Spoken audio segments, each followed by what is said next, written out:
chapter than.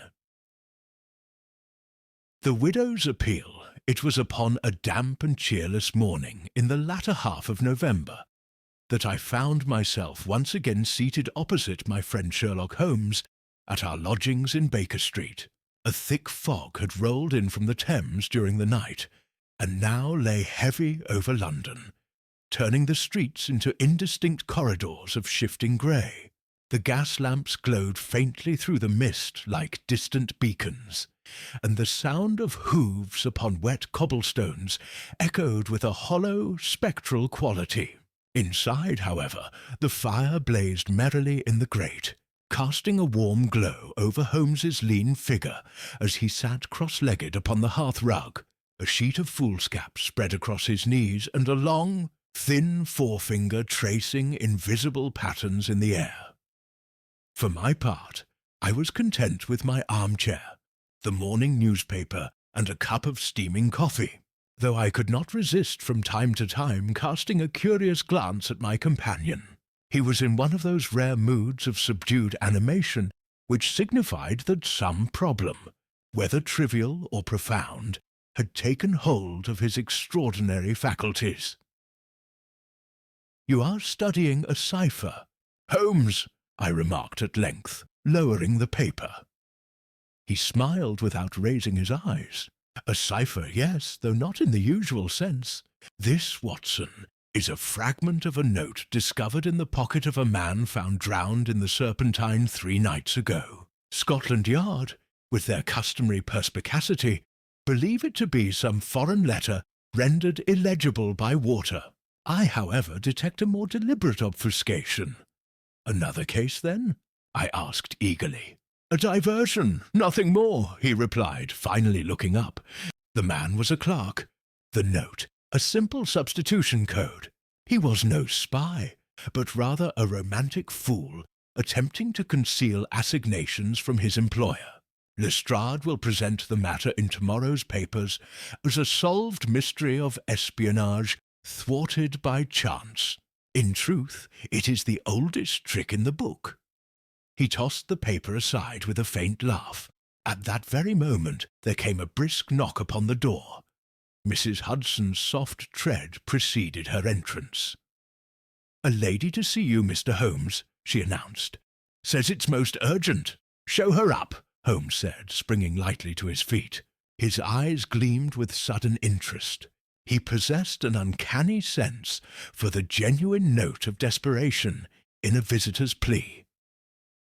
Moments later, the door opened to admit a woman whose bearing immediately struck me as both refined and troubled. She was tall, of middle age, dressed in heavy mourning attire that clung to her figure like a dark shadow. Her veil, though drawn, could not entirely conceal the pale, drawn features beneath, nor the deep anxiety that seemed to animate her every movement. "You are Mr. Sherlock Holmes," she said in a low but steady voice. "I am, madam. Pray be seated. This is my friend and colleague, Dr. Watson. You may speak as freely before him as you would to me." She inclined her head slightly and took the chair Holmes offered. "My name is Mrs. Arabella Whitcomb," she began. "I am the widow of Colonel Archibald Whitcomb, late of Her Majesty's 17th Lancers. My home is in Richmond, in a house known locally as the Widow's Tower." At the mention of this name, Holmes gave the slightest start, imperceptible to any but myself. "The Widow's Tower," he repeated. "I have heard the name, though not in a legal context. A curious place, is it not?" Her hands trembled slightly upon her lap. "Yes, Mr. Holmes, it is.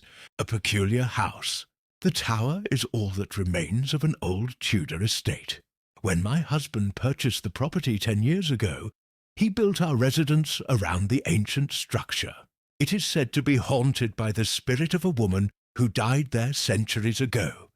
A tale I have always dismissed, but what has occurred of late has shaken my disbelief to its very foundation." Holmes leaned forward, his grey eyes fixed upon her, Please proceed, she took a breath. For the past fortnight, I have been awakened each night by strange noises emanating from the tower. Not the usual creaks and sighs of an old building, but distinct footsteps ascending the spiral stair. On 3 occasions I have heard the sound of a door opening, though that door has been locked for years. Last evening matters came to a dreadful climax.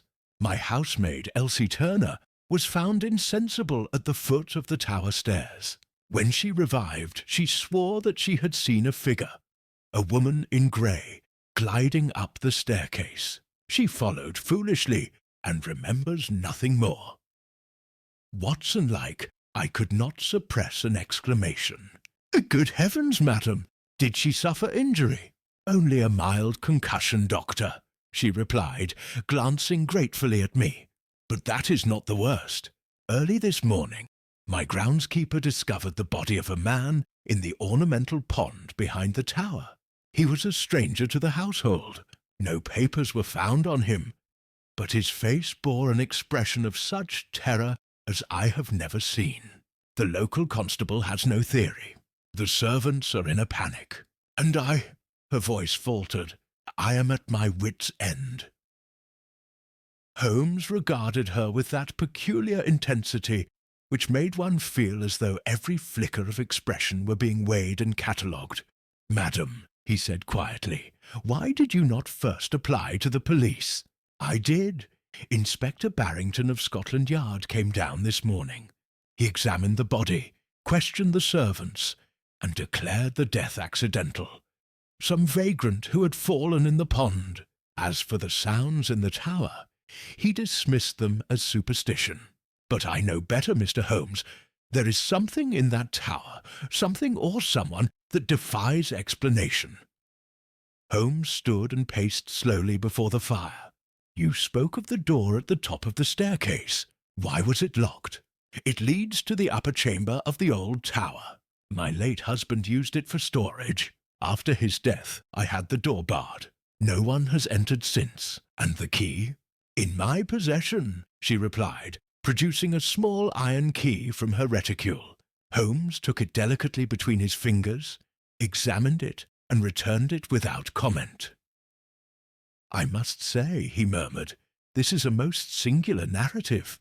A reputedly haunted tower, nocturnal disturbances, an unconscious maid, and now a corpse with a terrified visage. One might think the elements of a sensational novel had been gathered expressly for our amusement. Mrs. Whitcomb's eyes flashed with sudden indignation. I assure you, Mr. Holmes, this is no amusement. Of course not, madam, he said smoothly.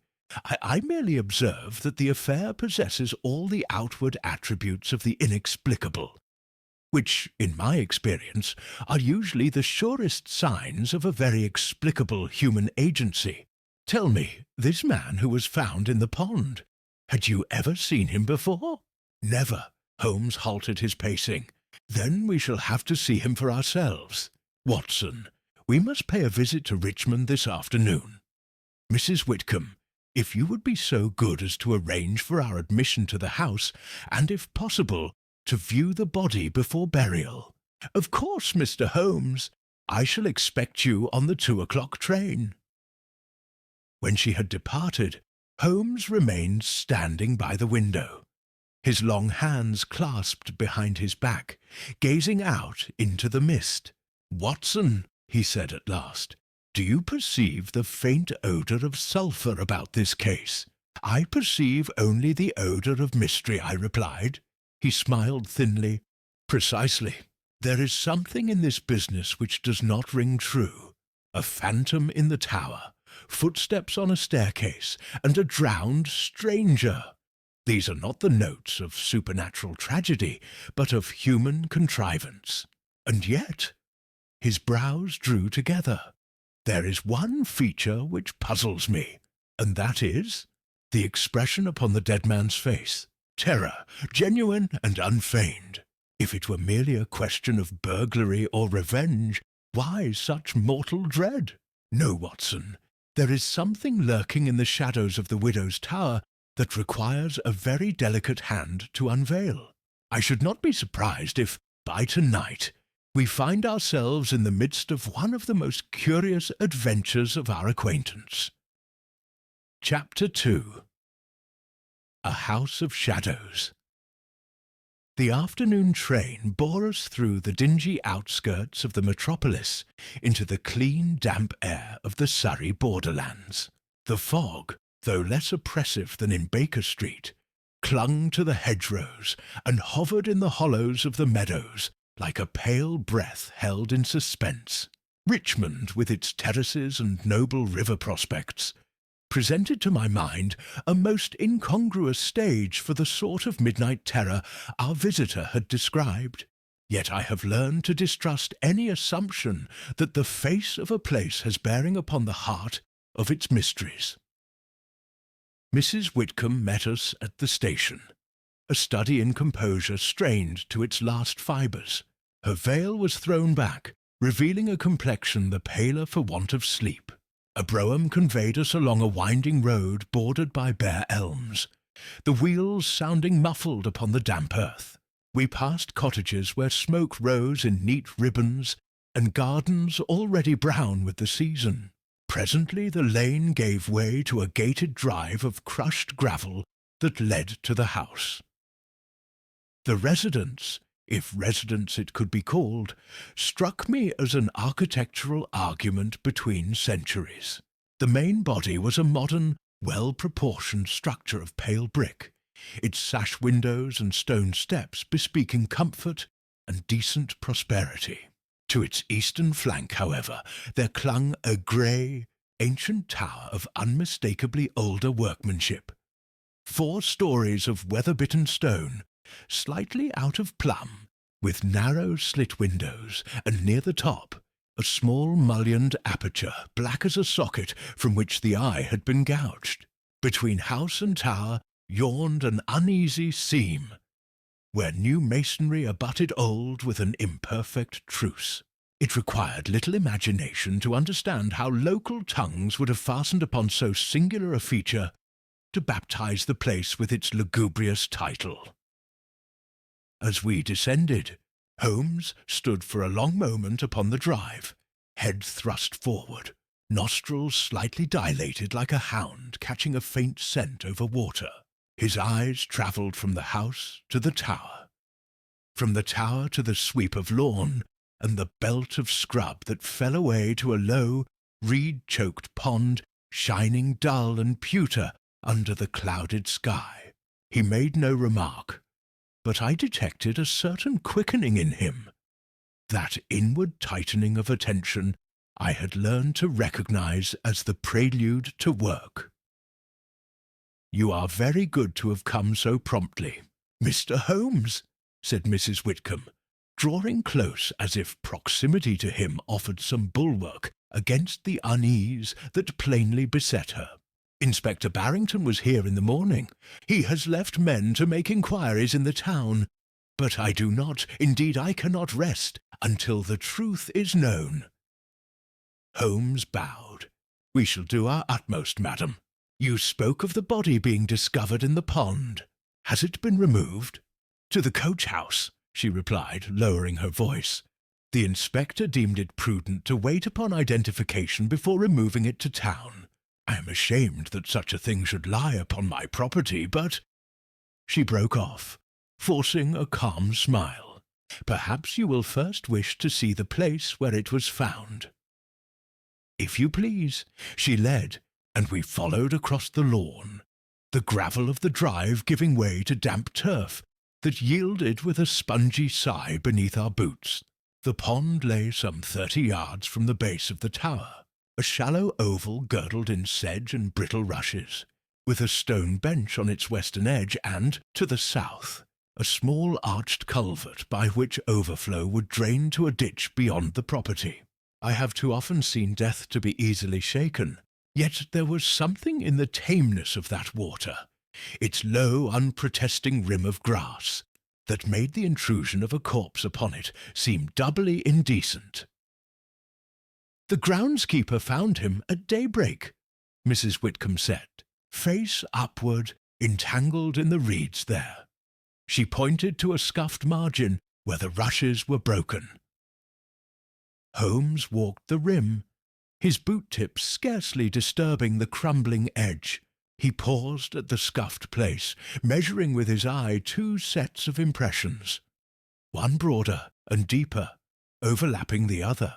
He stooped to pluck from the rushes a filament of something dark and fibrous, which he pinched between thumb and forefinger with evident interest, before consigning it to his pocketbook. Then, with a sudden turn, he left the water and paced in a widening spiral over the grass. Twice he halted to examine minute disturbances in the turf. Once he knelt and drew from the sod a small, whitish fragment, which, after a brief scrutiny, he also pocketed without comment. "You have had rain," he observed. In the night, Mrs. Whitcomb returned. "A fine misting rain. It has softened what would otherwise have been very instructive," Holmes murmured, more to himself than to us. He came back to the water's edge, stood upon the bench, and looked across to the tower. "The distance from the tower door to the pond is not inconsiderable," he said. "An unlit path, a treacherous lawn, and a man who cannot swim. These are poor companions." "You think he walked from the tower?" I asked. "I think nothing, Watson.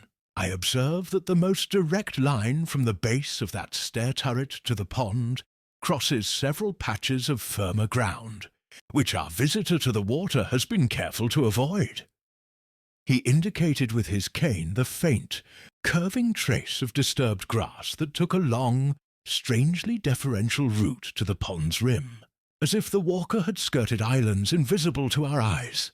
That is an affectation one occasionally meets with, whether born of stealth or of ignorance, I cannot yet say. We returned to the house, and at Holmes's request were shown first to the coach-house where the body lay. A respectful silence fell as Mrs. Whitcomb lifted the latch and stood aside. Upon a trestle table, covered with a tarpaulin that she now drew back, lay a man of perhaps 35 years, his features sharp and pinched in death, the lips drawn as if from a draught of bitter cold. He was of middling height and wiry frame, his hands hardened by labour, and bearing a number of small recent abrasions at the knuckles. The hair was dark and coarse, cropped close. The jaw bore a day's growth of beard. His clothing, though soaked and somewhat muddied, was not that of a vagrant. A decent but well-worn suit, a collar frayed at the edges, boots of the sort a tradesman might wear.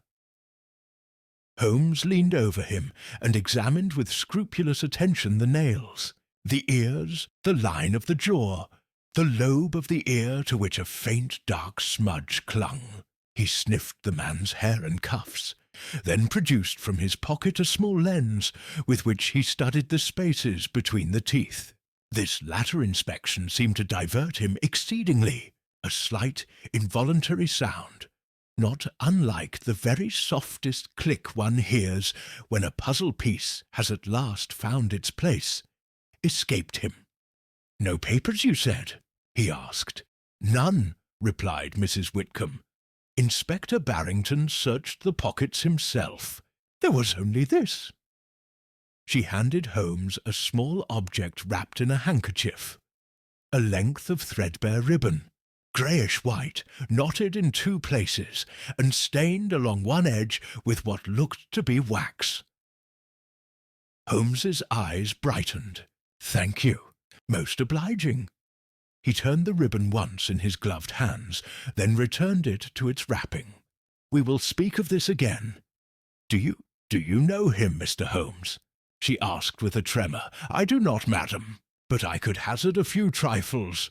That he is a man accustomed to close dry heat, that he works much with the fingers and occasionally the lips, that he has in recent days been in a place where pine sawdust is used without regard to tidiness, and that, though he was no musician, a certain sort of music may have been very much in his way." "Holmes!" I exclaimed. "On what?" "Later, Watson, later." He covered the man gently and stepped back. We should not keep the poor fellow from his last journey more than absolute necessity demands. For the present, let us be content with the scene of the living. I should like to see the tower. Mrs. Whitcomb led us through a passage where new oak panelling gave way to ancient stone, the temperature dropping perceptibly as if we had passed through an unseen curtain. The air took on the peculiar chill of an unfrequented place, and with it that dry, slightly sour odour by which old masonry, ancient dust, and the leavings of spiders conspire to declare a room unaccustomed to human comfort. The door to the tower stair was thick and iron-banded, set deep in a pointed arch of age-softened stone. Mrs. Whitcomb produced the iron key, and here I could not but remark the faint tremor in her hand, and set it to the lock. "It has remained fast these 3 years," she said. "Only this morning, upon hearing the dreadful news, did I send for the key from my secretary's drawer, that Mr. Holmes might see for himself. I have not had the courage to enter."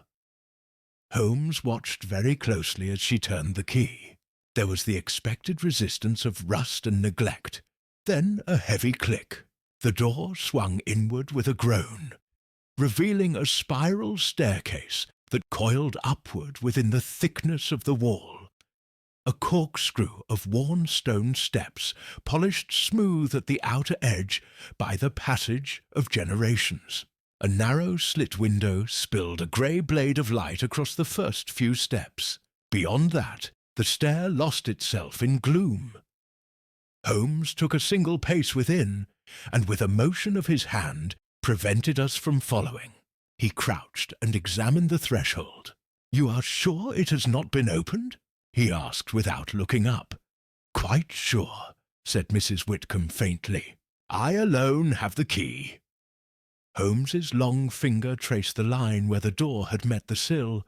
"Then someone," he murmured, "has learned the art of dust that walks." He showed me, with a glance, a very faint, very regular series of translucent arcs upon the dull film of settled powder. Marks not of footfall, but of some curved instrument passing just so, and no more, along the bottom of the door. The disturbance was minute. I should never have seen it unaided. He straightened. "Watson, we shall mount," he said. "Mrs. Whitcomb, if you would prefer, I will accompany you," she said with sudden resolve. We ascended, Holmes leading. Then I, with Mrs. Whitcomb behind. The stair choked with shadow, and the air thinned in that peculiar way stairwells will, when their angle traps breath and sound alike. At the first landing, a short passage opened to a low arched door, its iron latch stiff with age. Holmes tried it. Secure. He put his nose close to the crack and inhaled. Dust, mortar, linen, and an odour that has no business here. He said no more, but I thought I detected the faintest twitch of satisfaction at the corner of his mouth. We climbed again. Twice we paused while Holmes bent to scrutinize the treads. At one point he lifted something from the inside curve of the step, a greyish smear, slender as a thread, which he delicately scraped into an envelope. Near the top the stair broadened, and we came upon the door that Mrs. Whitcomb had expressly mentioned, thick, studded, barred from our side by a stout beam dropped into iron shoes. "You see," she breathed, "it could not be opened, and yet the sounds, I heard them distinctly at midnight. The slow step ascending, a pause, the iron rasp of a bolt, and then—" She shuddered. The door, Holmes touched the bar with a fingertip. The wood was cold and showed a clean-faced break in the dust at its ends, as if it had been very recently lifted and replaced. He looked down at the iron shoes, then at the stone flags where the bar rested. "I gather, madam, that your maid heard the same on the previous nights?" "She swore it," said Mrs. Whitcomb. Poor girl, Elsie Turner. She is resting. You may speak with her if you wish." "We shall," Holmes replied. "But first—" He leaned close to the hinge and studied a tiny area of metal with his lens. Then, to my surprise, he drew from his pocket the ribbon we had seen in the coach-house, and held it along the lower edge of the door, as if measuring something I could not perceive. After a moment he returned it to his pocket, his expression wholly unreadable. "Watson," said he softly, "kindly listen." We held our breath. For the space of 10 seconds there was only the hush of high stone and the distant tick of the house beyond. Then, faint as a ghost answering to its name, there came a tremulous sound from somewhere above us.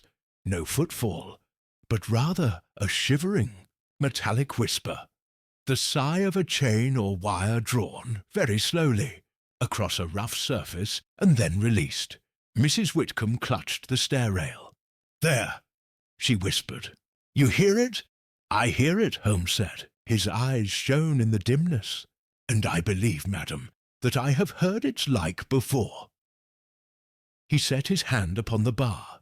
"With your permission," she nodded. He lifted the beam, laid it gently aside, and tried the door.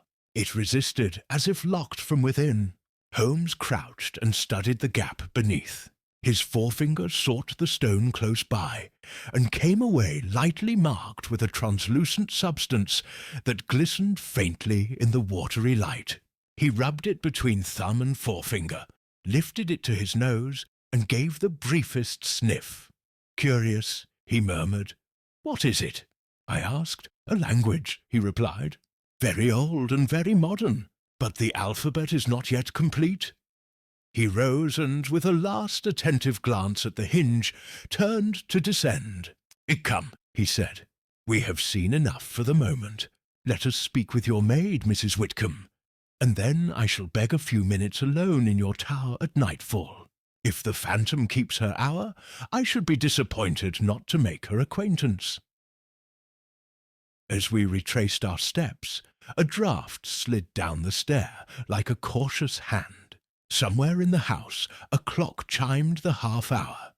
Thin, domestic, determined to impose order upon an afternoon that had sloughed its certainties, as fog sloughs the shape of things. At the foot of the stair, Holmes paused by the threshold and looked again at the sill. His gaze touched once more on those faint crescent arcs in the dust, and then, almost idly, upon a narrow groove cut into the stone no broader than a quill.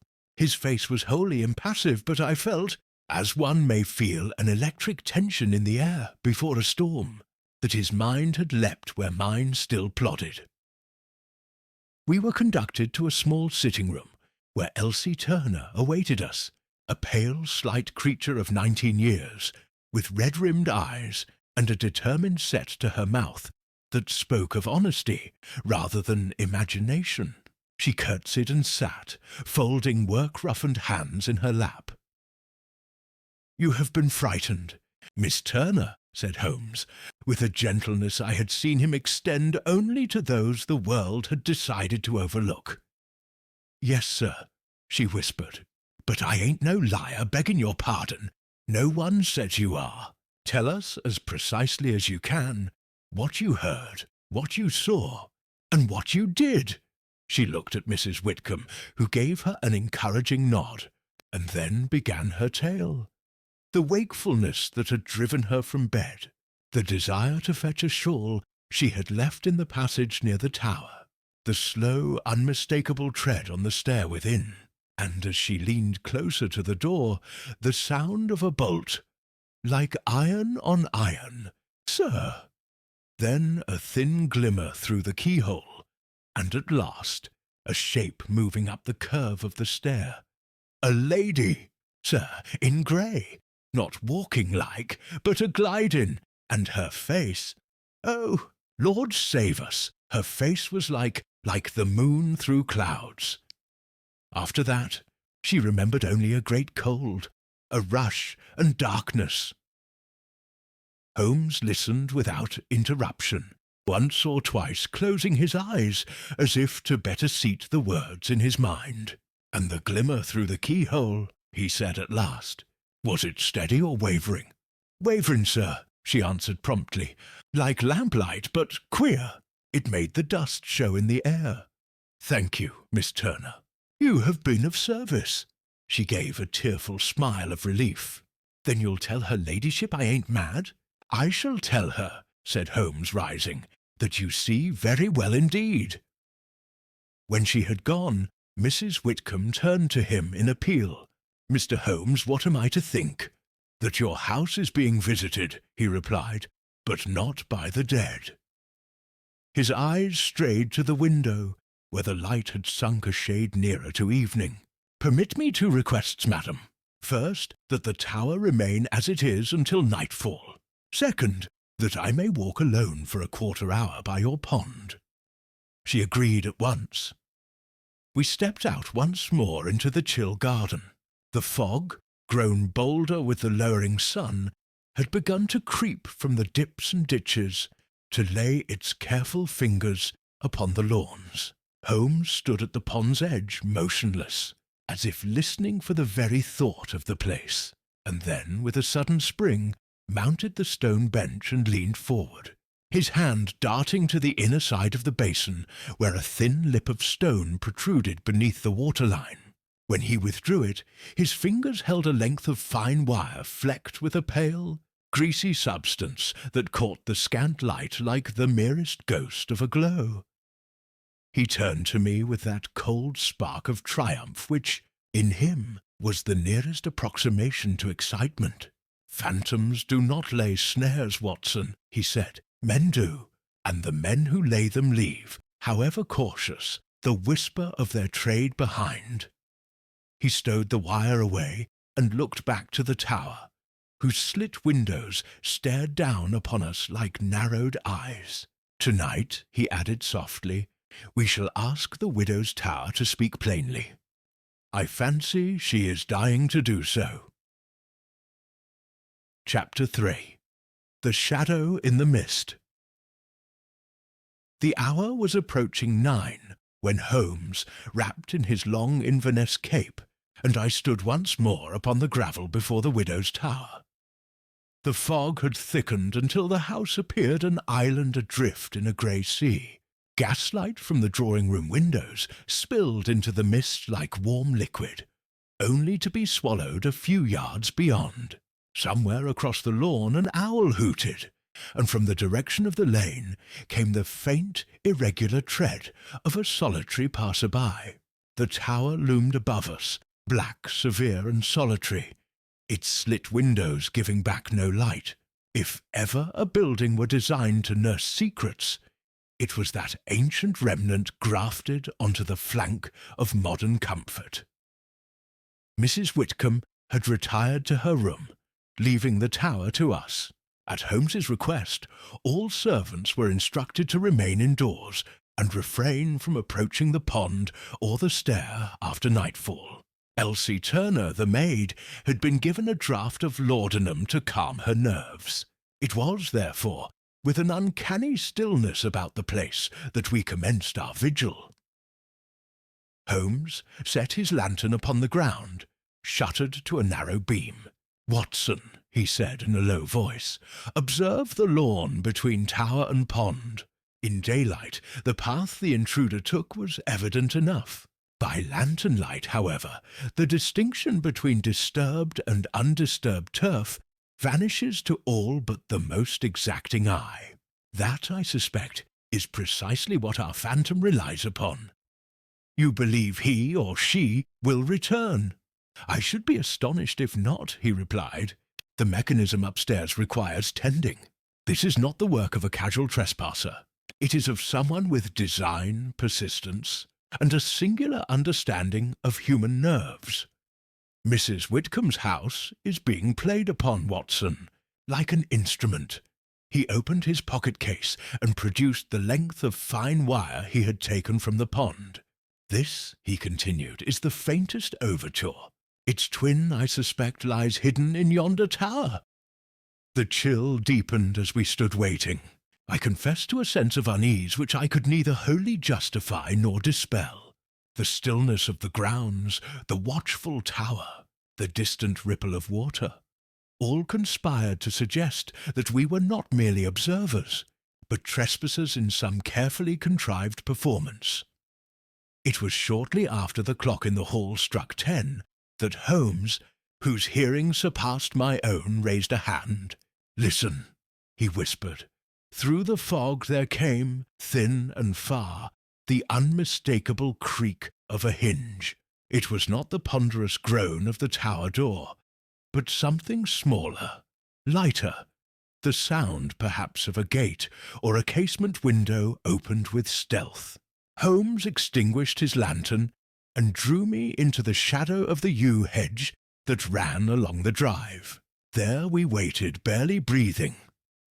From the direction of the lane came a faint gleam, a hand lamp, shielded but not perfectly so. It bobbed once, twice, then steadied. A figure was advancing across the lawn, tall, cloaked, the head covered by a hat pulled low. The person moved with surprising assurance, as one familiar with the ground. Instead of walking directly toward the tower, however, the figure made a wide arc toward the pond, halting at intervals to listen. Holmes's grip tightened on my arm. The stranger paused at the water's edge. For a moment nothing happened.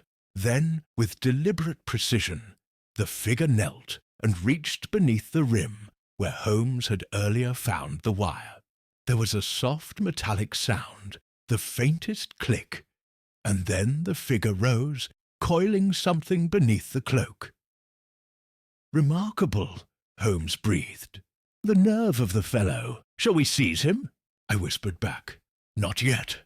A phantom unmasked too soon may vanish altogether. Observe."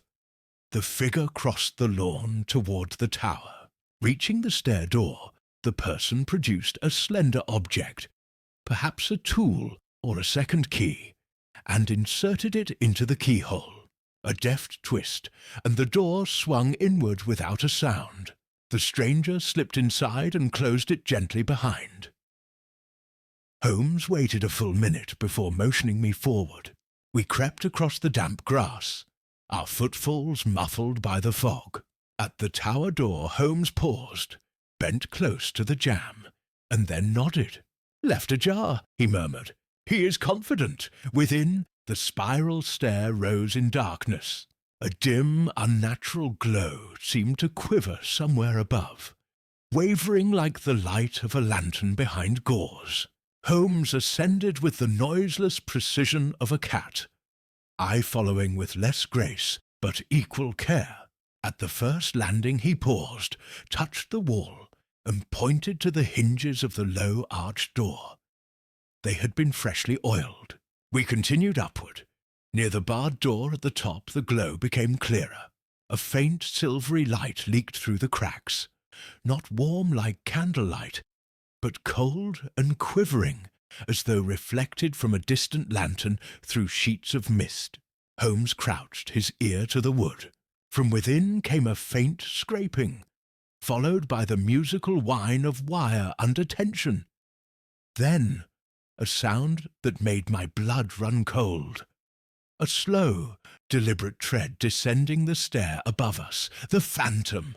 The figure emerged, clad in a long grey cloak that caught the stray light in such a way as to give the illusion of translucence. The face was obscured by a hood and gauze veil. In one hand, the apparition carried a small lantern, fitted with a perforated screen, through which light escaped in irregular, flickering patterns.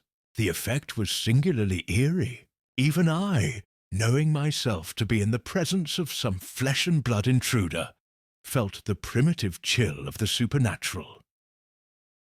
Holmes did not spring upon him, as I half expected. Instead, he shrank back into the angle of the stair and watched with eyes alight. The figure descended slowly, each step measured, pausing at intervals to produce that same metallic whisper we had heard before. Only when the apparition reached the bottom, passed through the doorway, and glided toward the pond, did Holmes rise. "Come, Watson," he whispered. "We shall see the second act." Outside, the fog had thickened into a milky shroud. The phantom moved toward the water, its light casting strange, shifting patterns upon the mist. Reaching the pond's edge, the figure stooped and began to manipulate something beneath the surface, something involving the wire. Holmes advanced noiselessly behind, and before the intruder could turn, he cast his arm around the man's shoulders with a speed I have rarely seen equalled. "Not quite so ghostly now," Holmes said, his voice cold and hard. The lantern fell, hissing in the damp grass, and the veil was torn aside. A man stared back at us, his features lean and fox-like, his eyes blazing with a mixture of fear and defiance. He struggled briefly, but Holmes's grasp was like iron. "Watson," Holmes said, "be so good as to relieve our friend of his tools." I obeyed, retrieving from beneath the man's cloak a coil of fine wire, a small hand lamp, a set of slender lockpicks, and most curious of all, a length of grey gauze, carefully cut and stiffened to catch the light in a peculiar manner. The phantom's garb, when examined closely, was nothing but clever stagecraft. Holmes held him firmly. "Now," he said, "perhaps you will favour us with your name." The man was silent. "Very well, I have patience enough to wait until morning. Scotland Yard, however, is less indulgent. Come." We escorted our captive into the kitchen, where Holmes secured him to a chair with rope provided by a bewildered footman. Only then did Holmes address him again. "You have been practising your trade upon this house for some time," he said. "Your visits were regular, your devices ingenious, and your disguise sufficiently spectral to unnerve a household of sensible persons. Yet one question remains. Why? For whom do you work?" The man's lips twitched, but he did not answer. Holmes turned to me. "Watson, observe the residue on his hands." The man's palms were smeared with a faint, translucent substance, the same we had found at the tower door. Holmes held his own fingers close for comparison. "Glue mixed with phosphorescent powder," he said. He handled the wires, smeared the door, and manipulated the lantern to produce the illusion of unearthly light. Ingenious, if one's ambition is to terrify. "But to what end?" I asked. Holmes's eyes narrowed. "That, Watson, is the question which will bring us to the heart of the matter. This fellow is but a cog in a greater machine. I have seen his like before, never working alone." He turned sharply to the prisoner. "I know who trained you, and if I do, Scotland Yard will in due course. You would do well to speak now rather than from a cell." For the first time the man's mask of defiance slipped. "You know nothing," he spat. Holmes's smile was thin. "On the contrary, I know enough to say that you are no common burglar. You are a mechanist, a man who understands wires, hinges, lanterns, and fear. And you are here not to steal, but to prepare." The man said nothing further. Holmes stepped back, folded his arms, and regarded him coolly. "Very well, we shall resume this conversation in the morning. Meanwhile, Watson, I think we have heard the widow's tower speak plainly tonight." As we left the kitchen, Holmes paused at the window overlooking the mist-shrouded lawn. The tower loomed against the sky like some patient sentinel. "This is no mere haunting," he said softly. "It is a rehearsal. Someone intends a grand performance yet to come." Chapter 4. A Suspect in Custody. We breakfasted the following morning in the oak-panelled parlour of Mrs. Whitcomb's house, the fog outside having thinned to a pale damp veil over the lawn. The tower, looming grey against a sullen sky, looked less spectral in daylight, though no less watchful. Holmes, seated by the window, took neither eggs nor ham, but contented himself with black coffee and his pipe, which he tamped with mechanical care. His eyes were distant and sharp, like those of a falcon fixed upon prey far below. The man captured the night before had spent the remainder of the night bound to a chair in the kitchen, under the discreet watch of the butler. He had refused food and all attempts at conversation. His name, we soon learned, was Jonas Firth, though whether this was his true appellation or a convenient alias, Holmes remained sceptical.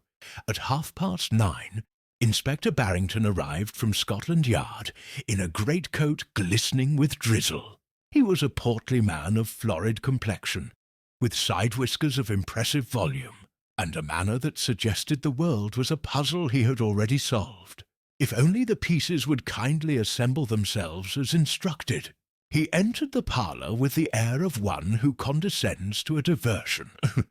"Well, Mr. Holmes," he said, removing his gloves with deliberate precision, "I must say you've caused something of a stir. Mrs. Whitcomb sent a man to the station at dawn, a phantom caught, a housebreaker revealed, though I fancy there's less to it than she imagines. A common burglar, by the look of him." Holmes regarded the inspector with mild amusement. "Common burglars seldom oil ancient hinges, Barrington, nor do they dress in phosphorescent gauze to glide about towers. Pray, have you seen the gentleman?" "He's in the kitchen, I'm told," Barrington replied. "I thought I'd hear your story first. Mrs. Whitcomb is in something of a state. Talk of hauntings, conspiracies, what not. I dare say the man saw an opportunity to frighten the servants, learned the place, and planned a burglary for the future." Holmes said nothing, but his lips curved almost imperceptibly. We adjourned to the kitchen, where Jonas Firth sat upon the same chair, now unbound, but flanked by 2 sturdy footmen.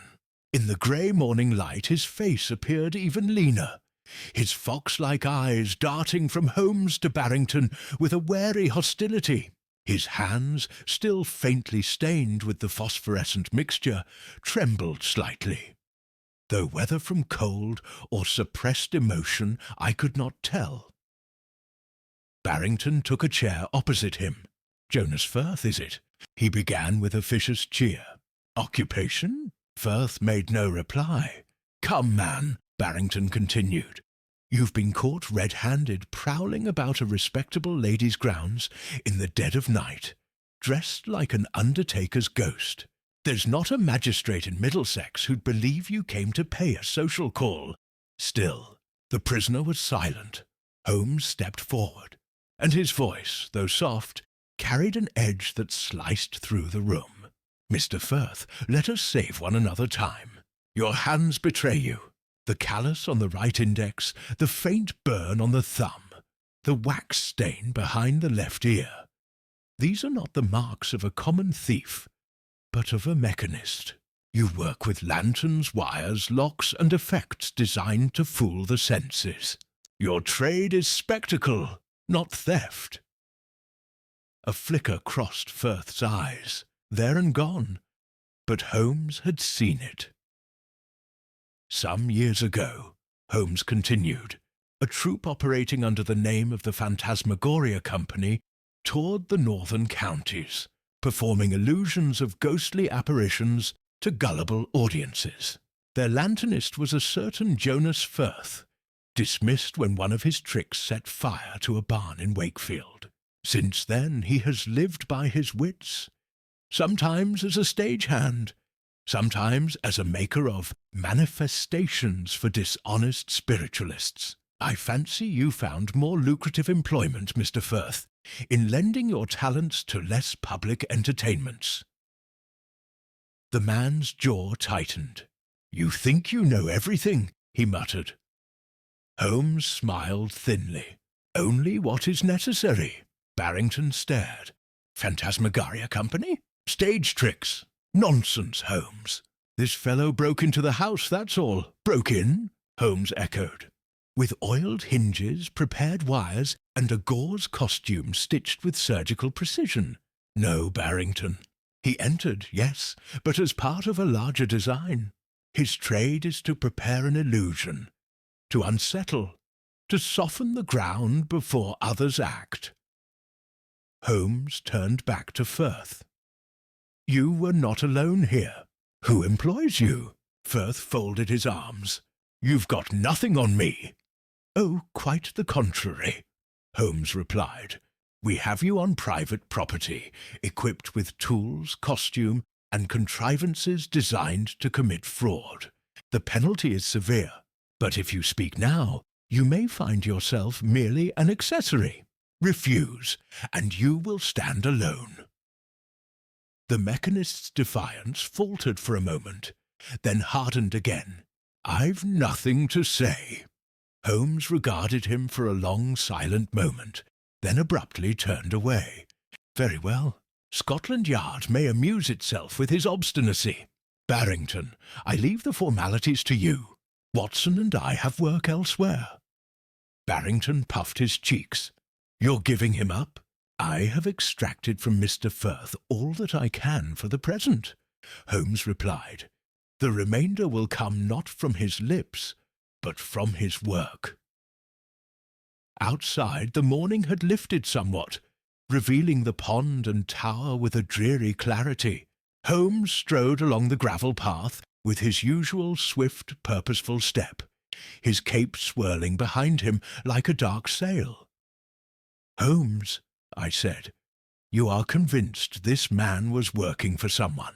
But who would wish to haunt Mrs. Whitcomb's house? She seems a woman of no scandal. Holmes gave a sharp nod. Precisely why she makes the perfect target. A wealthy widow of unblemished reputation, living in a house with a convenient Gothic appendage and a local legend attached. If one wished to unsettle her, to drive her to sell the property, or to accept certain helpful offers, why, nothing could be simpler. Introduce a series of convincing apparitions. Allow gossip to do the rest. You suspect a neighbour. I suspect no one yet, he replied. But mark me, Watson. Firth is not the sort to conceive such a scheme.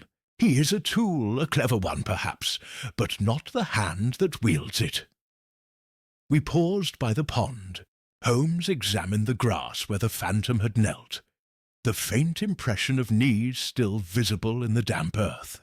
He crouched, fished in his pocket, and produced a small magnifying lens. After a moment, he emitted a soft grunt of satisfaction.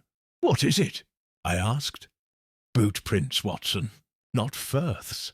Larger, heavier, and impressed with the steel-rimmed heel of a riding boot. See how the impressions overlap. First the larger, then Firth's atop them. Whoever Firth met here last night wore riding boots, and stood at this very spot before him. He rose, his eyes gleaming. The mechanist was not alone. He had an associate, one who arrived earlier, and perhaps left by another route. We must discover who, among Mrs. Whitcomb's acquaintances, rides frequently and wears steel-rimmed boots. At midday, Mrs. Whitcomb received us in her morning room. Her composure had improved, though anxiety still lingered in her eyes. Holmes wasted no time in putting a series of quick, pointed questions. Her late husband's acquaintances, recent visitors, servants dismissed, nearby estates, and anyone who had taken sudden interest in her property. There is only one person who has been unusually persistent, she admitted at last. Sir Reginald Musgrave. He owns the adjoining estate to the east. My late husband and he were once on excellent terms, but after the Colonel's death he approached me several times with offers to purchase the widow's tower. I refused. The house holds many memories, Mr. Holmes. I could not bear to part with it. Persistent how? Holmes asked. He renewed his offer last month, and when I declined he smiled and said, I dare say the old place may change your mind yet. I thought little of it at the time. Does Sir Reginald ride? Holmes asked. Every day, she replied. He is an ardent huntsman. Holmes's expression did not change, but I saw the flash in his eyes. "Thank you, madam. That is most helpful." That afternoon, while Barrington made arrangements to transfer Firth to London for questioning, Holmes and I walked the lane eastward, towards the Musgrave estate. The fog had begun to thin into streaks, revealing damp hedgerows and the distant outline of stables. Holmes walked in silence, his long stride purposeful. "Holmes," I ventured, "do you truly suspect Musgrave?" "I suspect that Sir Reginald Musgrave," Holmes replied, "possesses the motive, opportunity, and temperament to employ a mechanist to haunt a neighbour's property. A man who rides daily, who covets the widow's tower, who speaks of changing minds. Yes, Watson, I suspect him very strongly indeed. But suspicion is not proof. We must see him." Sir Reginald Musgrave received us in his study, a handsome room lined with books and hunting trophies. He was a tall man in his early 40s, with a ruddy face, a firm jaw, and eyes of keen intelligence that betrayed little surprise at our arrival. He greeted us with an ease that bordered on insolence. "Mr. Sherlock Holmes," he said with a half-smile, "to what do I owe this honour? I cannot imagine the widow's tower has become a scene of criminality." Holmes's reply was polite but cool. "On the contrary, Sir Reginald, it has become a scene of extraordinary ingenuity. A phantom has been caught, a mechanist of some skill. We believe he had help." Musgrave raised an eyebrow. "Really? London grows stranger by the day." Holmes's eyes flicked to the riding boots standing neatly by the hearth. "Steel-rimmed heels, recently polished. Indeed it does," he murmured. Chapter 4. The Hidden Clue. Sir Reginald Musgrave received us with that easy, almost insolent composure which is the birthright of certain English gentlemen who have lived long in the company of their own opinions. His study was a masculine place. Oak, leather, the odour of fine tobacco and horse-blanket commingled.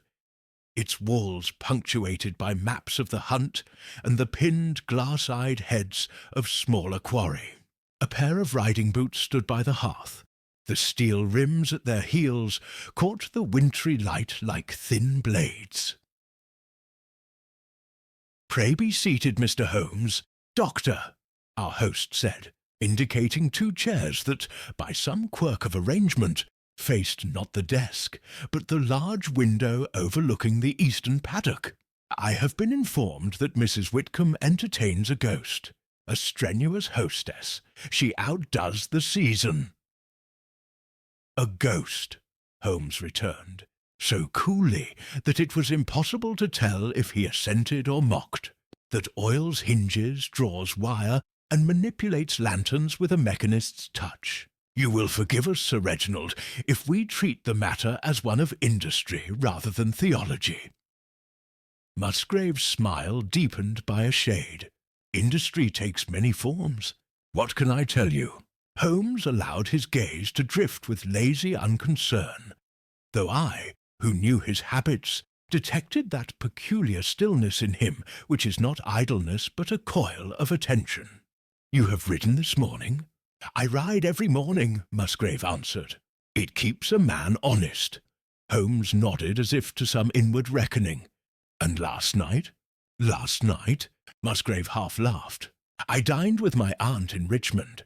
She keeps a small house near the Green. We spoke of dull family matters until near 11. I returned by the lane and was abed by midnight. My groom can attest to the latter, and my aunt's cook to the former." Holmes's eyes strayed to the boots. "Steel-rimmed heels, I see. They are the best insurance against provincial stones," Musgrave said carelessly.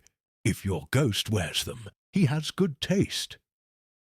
"You have shown an interest in Mrs. Whitcomb's property," Holmes observed. "One might say, a persistent interest." Musgrave's hands, which had been loose upon the arm of his chair, tightened for the fraction of a second. I made an offer, a fair one. The tower is a curiosity, nothing more, and it is a sightly piece of ground. My architects have a notion for a conservatory that would take advantage of the run of the sun. Mrs. Whitcomb declined. Sensible enough. Women are sentimental. I bear her no ill will. Holmes made a non-committal sound. We are grateful for your frankness. One more question. Are you familiar with the old stories of the place? The widow's tower, the legend of a woman who walked there? Musgrave shrugged. Who is not? The countryside runs on such tales. They are beer for children and servants. Holmes rose. Thank you, Sir Reginald. You have been obliging. If I can serve Mrs. Whitcomb, pray command me. Musgrave returned, with a bow that, if not precisely sincere, was at least well practised. I should not like scandal in the neighbourhood. It spooks horses. We took our leave. Outside, the fog had thinned to a scud of vapour, and a pale disk of sun pushed feebly through, as if embarrassed to be seen over such a day. Holmes did not speak until we were well along the lane. Then he drew me to the side where a rutted verge gave way to a shallow ditch and stooped to examine a patch of dried clay. Boots leave their signatures as surely as men, he remarked. Steel rims, yes, but observe the nail pattern, Watson. 2 small clusters at the inner heel, 1 large at the outer, and a missing hob near the centre. Fix that image in your mind. I owned that I saw as much, though the distinctions, to my untutored eye, were not so clear as to my friends. It is a trifle, he said, with a yawn that deceived no one, and yet trifles are the unwritten oaths of facts. Come, Mrs. Whitcomb awaits our report. We found our client in the small morning-room, where a fire, more gallant than effectual, attempted to hold its own against the November damp. Anxiety had etched itself a little deeper at the corners of her eyes, yet she rose to meet us with that courageous composure which had become to me her most affecting quality. "Well?" she asked. "Sir Reginald Musgrave," Holmes replied, "is everything a neighbour should be in speech, and everything a neighbour should not be in inference. He denies any knowledge of your disturbances, offers you his services, and possesses an alibi which the duller sort of official will consider unimpeachable. Unfortunately for him, alibis are often like umbrellas, produced at need and of unequal soundness. You believe him guilty?" she whispered. "I believe him interested," Holmes said. "Guilt is not so simple a garment. It is often lined and stitched by other hands." His eye wandered to the mantel where, among a few miniatures, there lay a small, greyish ribbon knotted in 2 places, the very twin of that which had been found upon the dead man. "Pray, madam, from whence comes this?" She started and put a hand to her breast. "Why, that must be from the bundle Inspector Barrington left here this morning for you to examine. I had not noticed it taken from its wrappings. I beg your pardon?" Holmes took up the ribbon between thumb and forefinger and held it to the light. Along one edge ran a faint line of hardened wax, as though it had once adhered to some surface and been peeled away. He measured the spaces between the knots with his eye, then, with an absent gesture, produced the iron key to the tower, which she had earlier entrusted to him. "It is curious," he murmured, and slipped both ribbon and key into his pocket. A faint shadow of disappointment crossed Mrs. Whitcomb's face at his reticence, but she mastered it and spoke steadily. "Mr. Holmes, I will tell you something I ought perhaps to have told you yesterday. It may be nothing but my late husband kept the papers of the old estate in a small iron coffer in the tower room. After his death, I had the door barred, and the key placed in my secretary's keeping, as I told you. But last week, when the noises began, I was seized by a foolish panic and asked that the coffer be brought down. We found it where it had always stood, the dust thick about it, the lock untouched. And yet, when my secretary produced the key and opened it, there was very little inside. A map, a few deeds, some letters. But I had believed there were more. Believed or knew? Holmes asked softly. Believed, she said with an effort at a smile. Memory is a treacherous ally, Dr. Watson will tell you. Holmes glanced at me, then back to her. And your secretary, name and character? Miss Lydia Vale. She has been with me a year. Competent, sensible, utterly dependable. Utterly, Holmes repeated, as if testing the grain of the word. We must thank Miss Vale for her diligence. Pray ask her to be at liberty later. Mrs. Whitcomb hesitated. You cannot think, Miss Vale. I think nothing that I cannot later deny, Holmes returned, with an almost playful dryness. For the present, madam, I beg that the house continue precisely as it is, and that no one, however moved by superstition or zeal, approach the tower without my knowledge. She promised. We withdrew. That afternoon Holmes demanded once more the tower stair, and I accompanied him with a lantern, whose light he forbade me to unshutter, save at his word. We moved in gloom, our breath ringing faintly upon the curling stone.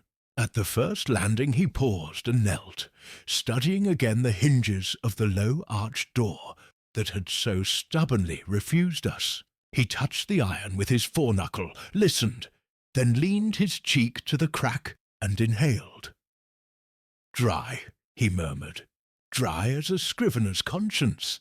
And yet he held his hand to the light. Upon the skin there glimmered the faintest grain of resinous dust. Pine, he said, and not ancient pine. Watson, do you recall my poor drowned fellow? Close, dry heat on his hair, the grit on his cuffs, the state of his teeth. You hinted at a trade that used the lips, I said. A musician, you said, though not a musician. Holmes's eyes glinted. A man who holds a narrow tube at the mouth and directs a flame by breath. Jeweller's blowpipe, watchmaker's lamp, mechanic's spirit flame. All cousins. Our Jonas Firth has consorted with such men.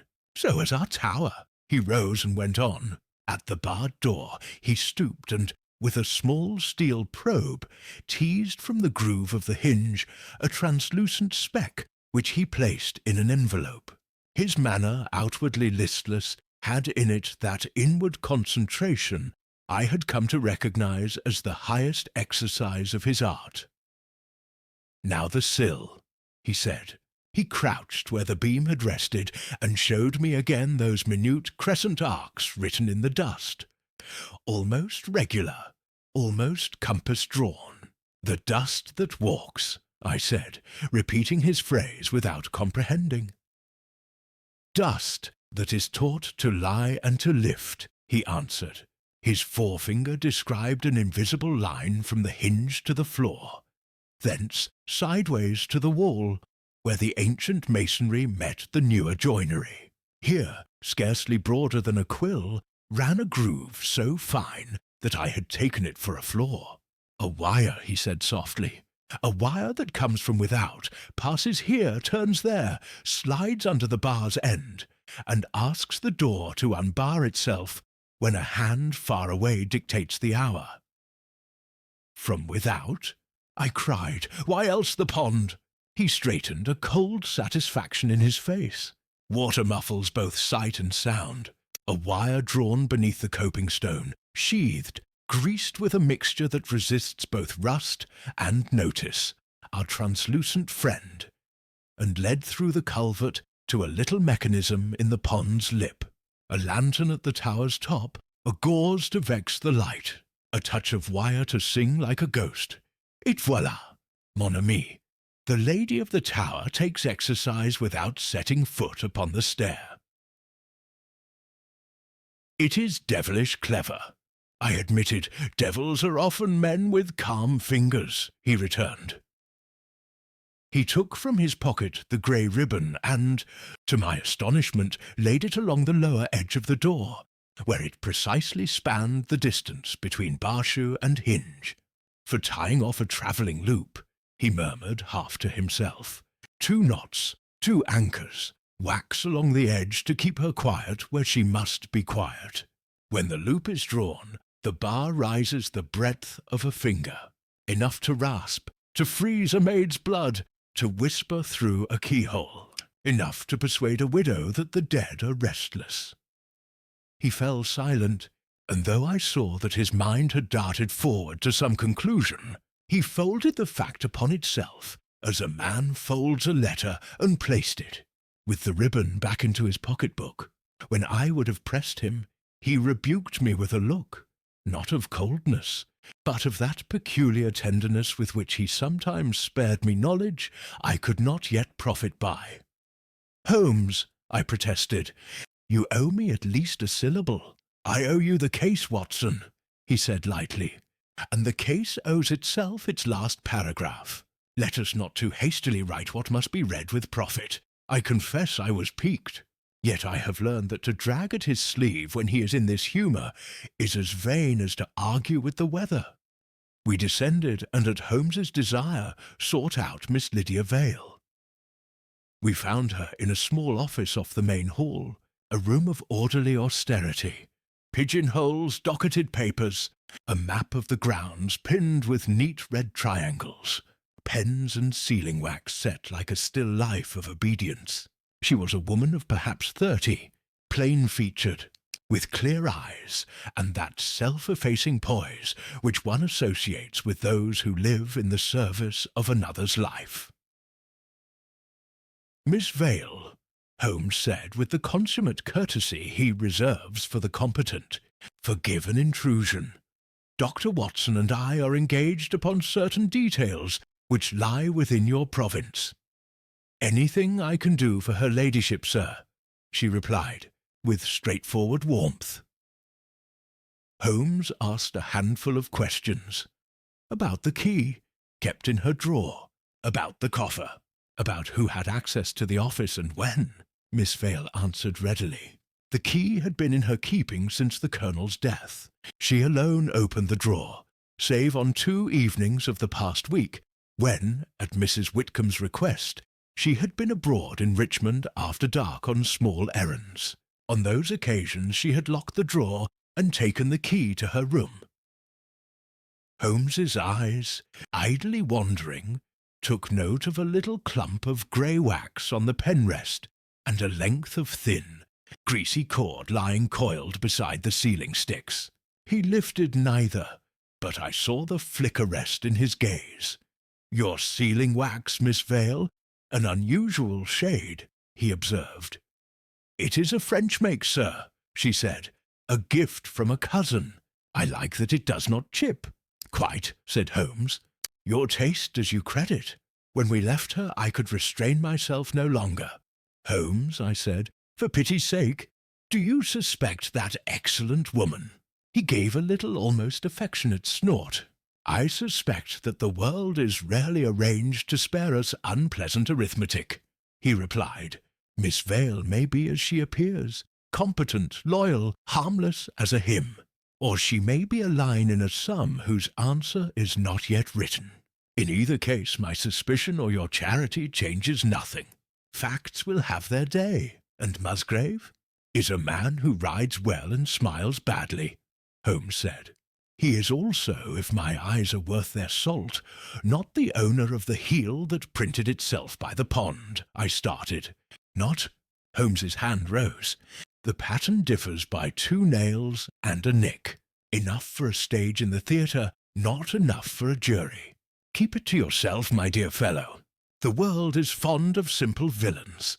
Reality prefers accomplices." He turned toward the window. The afternoon had worn to that colourless hour, when the day, undecided, seems likely to end not with a conclusion, but with a shrug. Across the lawn, the tower lifted its grey cheek to the sky, as inscrutable as ever, yet, if one had learned the letter, no longer mute. "To-night," Holmes said, very softly, as if addressing the stone itself. "We will ask for a sentence rather than a syllable." He looked back at me, and his expression softened. "I shall be 3 steps ahead, Watson. You shall be 1 behind, and as ever the best of companions. Between us," and here he slipped almost absently a small folded paper into his waistcoat, "we will persuade this house to tell the truth." "What paper is that?" I asked. "A trifle," he said. "A measure and answer, and if the fates are indulgent, the most beautiful inconsistency I have seen in months." He would say no more, but as the day expired, and the servants moved about the house with the slow, secure movements of those who live by custom, I had the odd sense that some balance, invisible to all but him, had shifted. The phantom had been proved a man, the man had been proved a tool, and somewhere, in the neatness of a drawer, or the heel of a boot, or the length of a ribbon, my friend had found a single thread which he would not let me touch lest I snap it. Chapter 6. The Second Incident. The events of the following night, my dear reader, I remember with a peculiar vividness, for it was upon that damp and silent evening that the tangled skein of the widow's tower tightened suddenly, threatening to strangle both reason and nerve. What had begun as a puzzle of mechanical trickery was about to acquire the darker colours of peril. The day had ended in a dreary drizzle that slicked the lawns and brought the fog down once more like a curtain. Holmes had spent the afternoon in one of his most exasperating moods of apparent indifference, lounging before the fire, scattering questions at intervals to servants and tradesmen, disappearing for a half-hour to the lane without explanation, and returning with his cuffs wet and his eyes faintly alight.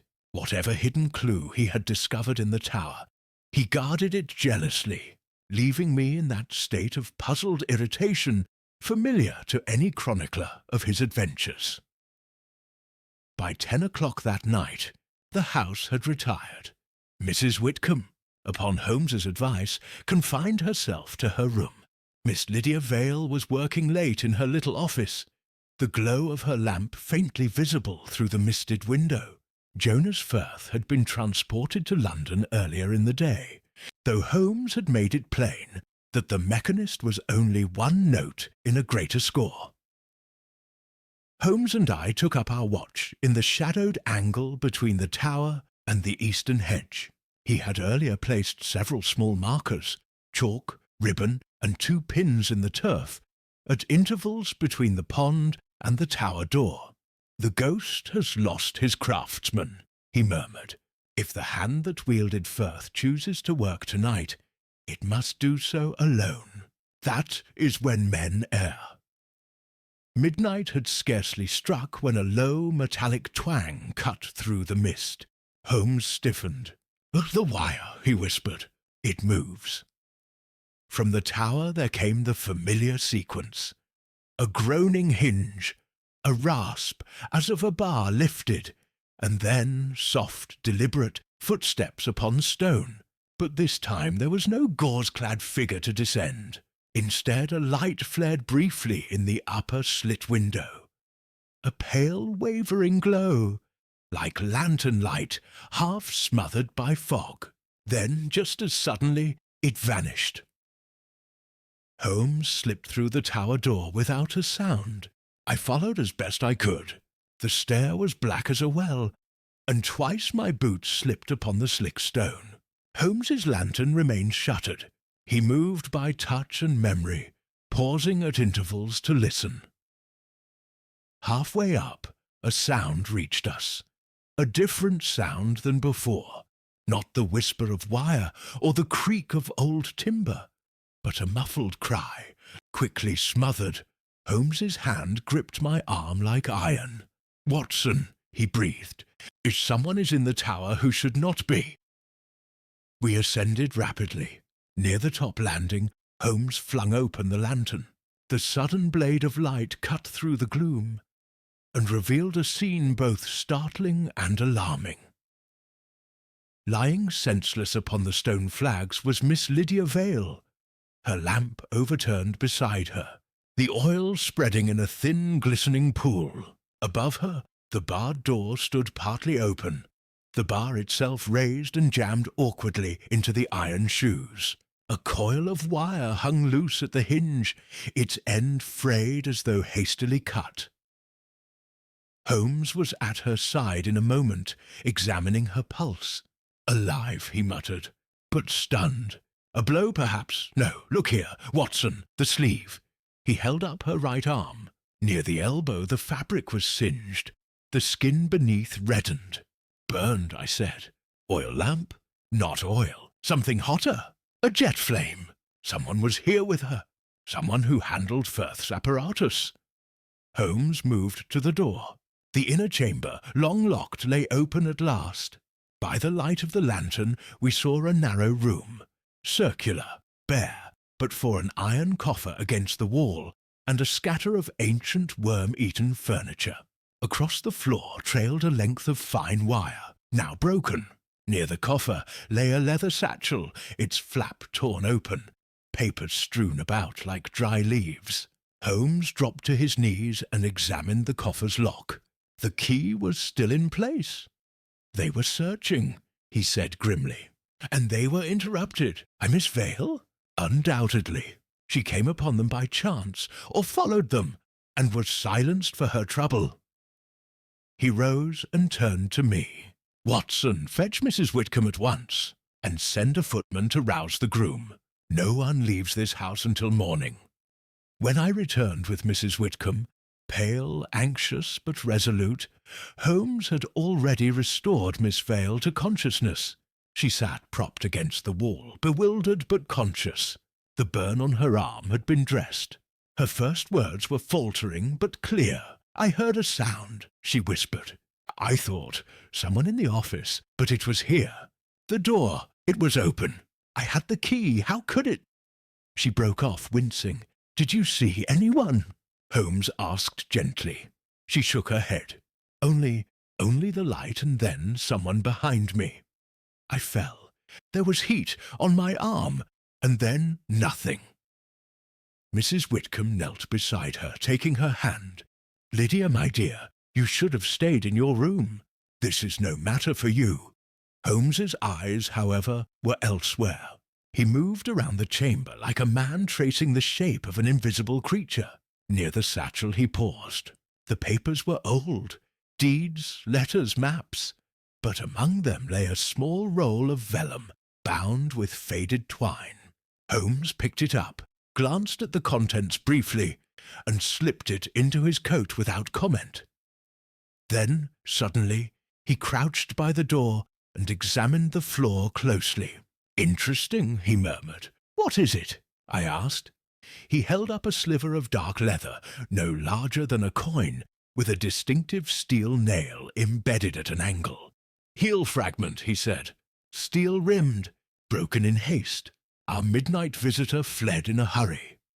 By dawn, the house was in quiet uproar. Servants whispered in the hallways. Mrs. Whitcomb's calm was beginning to fray. Miss Vale, though recovering, was shaken to the core. Inspector Barrington was telegraphed at first light. But Holmes scarcely waited for officialdom. He spent the morning outside, examining the lane, the pond, and the grounds beyond the eastern hedge. When he returned, his boots were muddied and his expression more intense than I had yet seen it in the case. "Watson," he said, "the net tightens. A second incident, an intruder in the tower, a broken heel, and a search through the Colonel's papers. There is something hidden here worth considerable risk. You think the intruder was Musgrave?" Holmes gave a tight smile. "I think the heel was Musgrave's, but heels may be borrowed, and men who desire property may employ subtler agents than themselves." He laid upon the table the sliver of leather and the vellum roll. "One is fact," he said. "The other is motive. When I have read the latter, The former may speak more plainly. Chapter 7. Misdirection deepens. The storm that had been gathering about the widow's tower now broke, not in thunder or tempest, but in a more dangerous form, the quiet storm of suspicion. By the morning following Miss Vale's assault, the house had ceased to be a sanctuary, and had become a stage upon which every glance, every silence, every chance meeting in a corridor acquired the weight of evidence. Mrs. Whitcomb, exhausted by fear and sleeplessness, clung to Holmes's counsel as a drowning woman clings to a spar. Inspector Barrington returned by midday, blustering with official energy, yet lacking the subtle ear to hear what the house was truly saying. He interviewed Miss Vale, browbeat the servants, and pronounced with characteristic complacency that Sir Reginald Musgrave was clearly the guilty party. A warrant, he said, would be issued in due course. The heel fragment, the broken wire, the midnight intrusion, everything, to his mind, pointed to Musgrave. "A riding heel, Mr. Holmes," he declared with a self-satisfied air. "Riding boots. Who but a rider? And who rides daily? Musgrave. An open and shut case, if ever there was one." Holmes, standing by the hearth, regarded the inspector with that peculiar expression of polite boredom which he reserved for premature conclusions. "Indeed," he murmured, "so simple a world must be a happy one, Barrington. I envy you. I dare say your theories will have their place in the papers," Barrington retorted, "but the facts speak plainly. Musgrave had motive, means, and the boots to match." Holmes gave a thin smile. Boots to match, or boots that nearly match. There is a distinction, though I fear it belongs to that rarefied region of fact which you prefer to ignore. The inspector flushed. "I shall ride to Musgrave Hall this afternoon," he announced. "The man's arrogance last I saw him was insufferable. A night in custody will do him good." Holmes inclined his head in mock courtesy. "Do as you must." When Barrington had left, Mrs. Whitcomb turned to Holmes in agitation. "Mr. Holmes, surely this is what we hoped for. If Sir Reginald is arrested, then the danger—" "Madam," Holmes interrupted gently, "if Sir Reginald is the guilty party, his arrest will solve the matter. If he is not, it will embolden the true culprit. Which outcome we approach depends on whether Scotland Yard prefers its villains simple or accurate." She stared at him. "Then you do not believe Sir Reginald?" I believe," Holmes said, "that steel heels may be borrowed, wires cut by more than one hand, and appearances arranged by those who understand how men think. Misdirection, Mrs. Whitcomb, is not the sole province of stage magicians. It is a most human art." The vellum roll after luncheon. Holmes secluded himself in the study with the roll of vellum recovered from the tower. He spread it upon the table beneath the lamplight, tracing its yellowed surface with delicate fingers. I sat opposite, watching as his eyes darted like a falcon's, taking in every faded line and marginal note. "It is a map," I ventured at length. "More than a map," he replied. "It is a plan. A fragment of a much older survey, drawn, I should judge, in the late 17th century. Note the hand, precise but florid, the measurements in rods and chains. Here is the tower, here the house that once surrounded it, and here—" He tapped a faintly inked rectangle, abutting the tower's foundations. "Something that no modern plan records. A cellar," I suggested, "or a passage," he replied. "A hidden one. This rectangle corresponds to the area beneath the eastern wall, the same direction as the pond. If my suspicion is correct, there exists some subterranean structure that was bricked up and forgotten when the newer house was built around the tower. And the intruder sought this map," I said slowly, "as if it were the key to—" Precisely, Holmes said.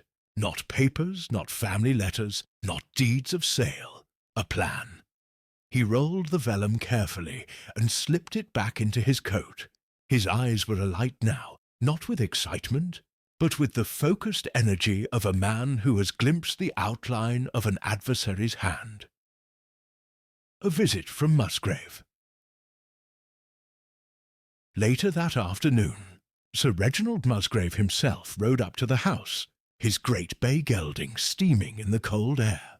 He dismounted with practised grace, his face composed but alert. Mrs. Whitcomb received him in the drawing-room, with Holmes and myself standing discreetly by. "I hear," Musgrave began dryly, "that Inspector Barrington has made me the villain of the piece. I came to save you the trouble of sending constables to my door." Mrs. Whitcomb stammered an apology, but Holmes stepped forward. "You are bold, Sir Reginald," he said mildly. "Few men ride to meet a warrant." "Few men have less to fear from it," Musgrave replied. "My alibi stands, and I have no need of hidden towers or wire tricks.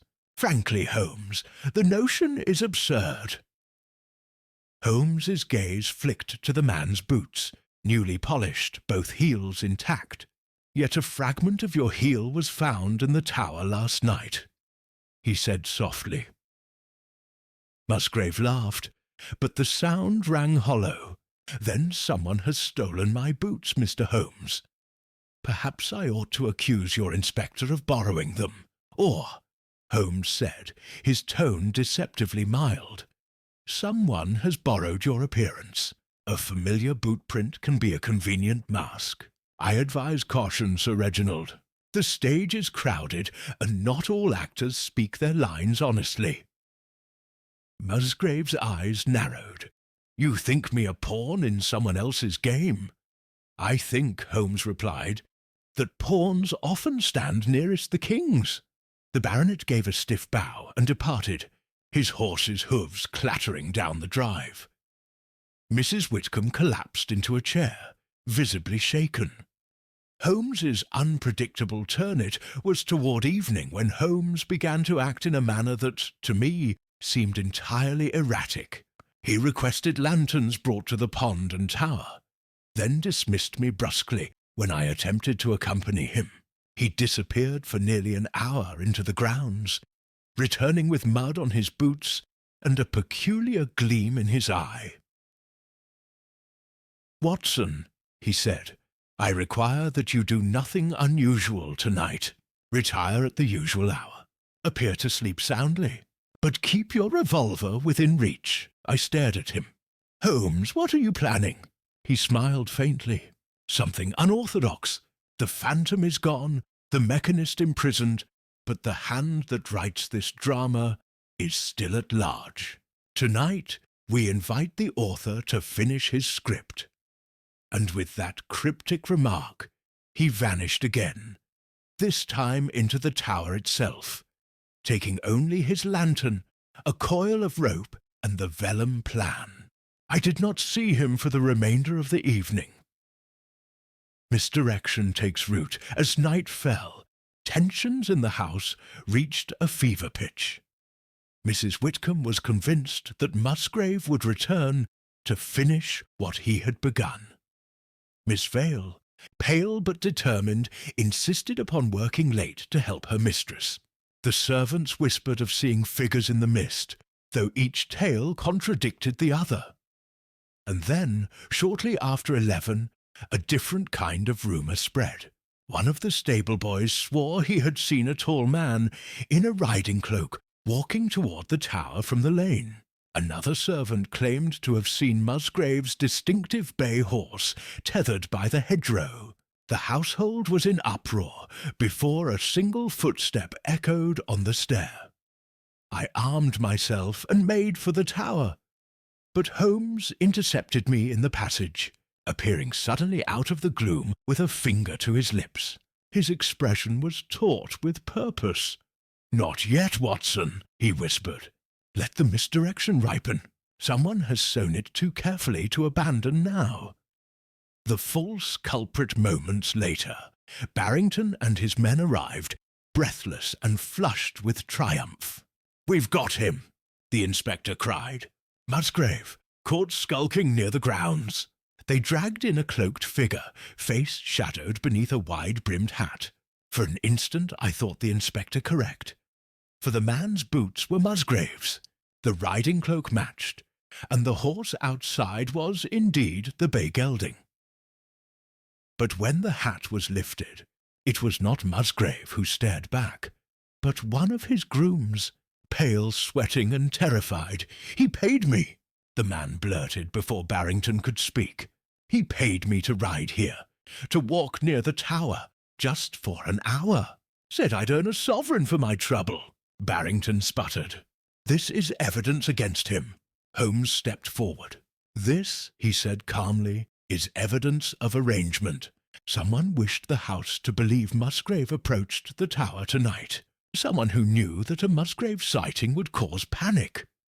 The inspector deflated visibly. Mrs. Whitcomb looked faint. Miss Vale gasped. Holmes turned toward the darkened stair. "While we chased ghosts in borrowed boots," he said softly, "the true hand moved elsewhere." Chapter 8. Holmes's plan. I have often observed that in moments of greatest danger, Holmes became not excited as most men might, but unnaturally still.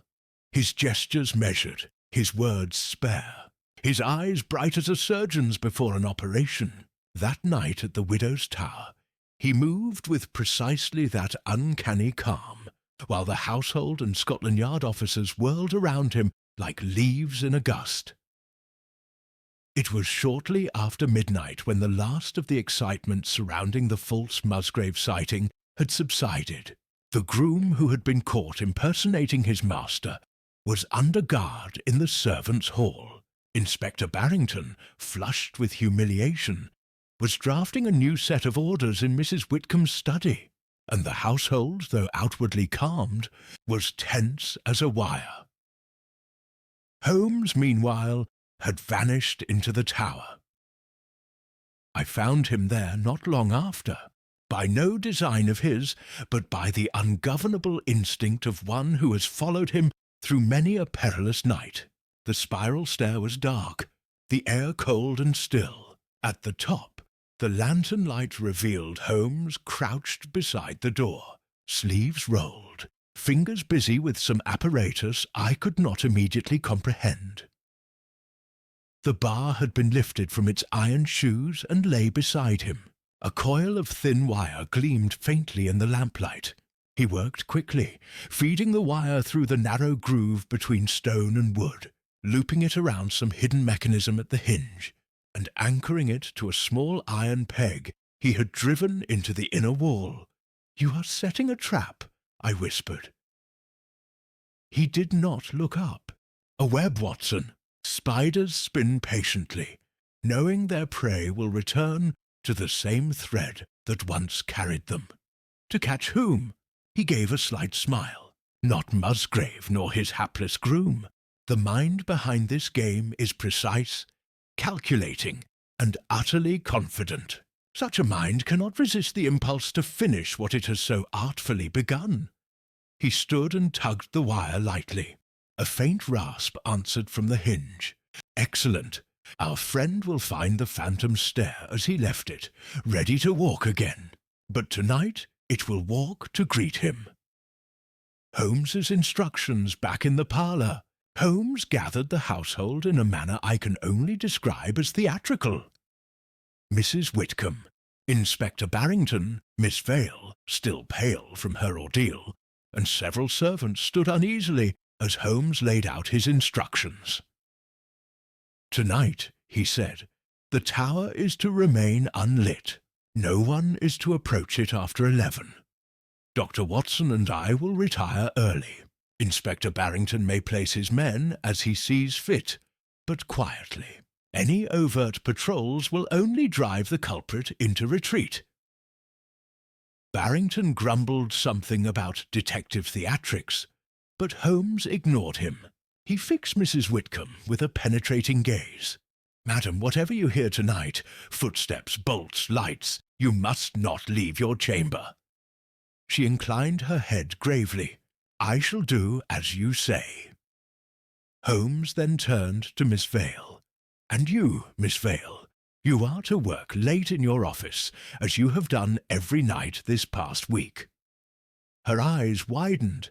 "But, Mr. Holmes, I was attacked." "Precisely," he interrupted softly, "which is why the hand that struck you will assume you dare not risk it again. It is essential that they believe you alone and unsuspecting.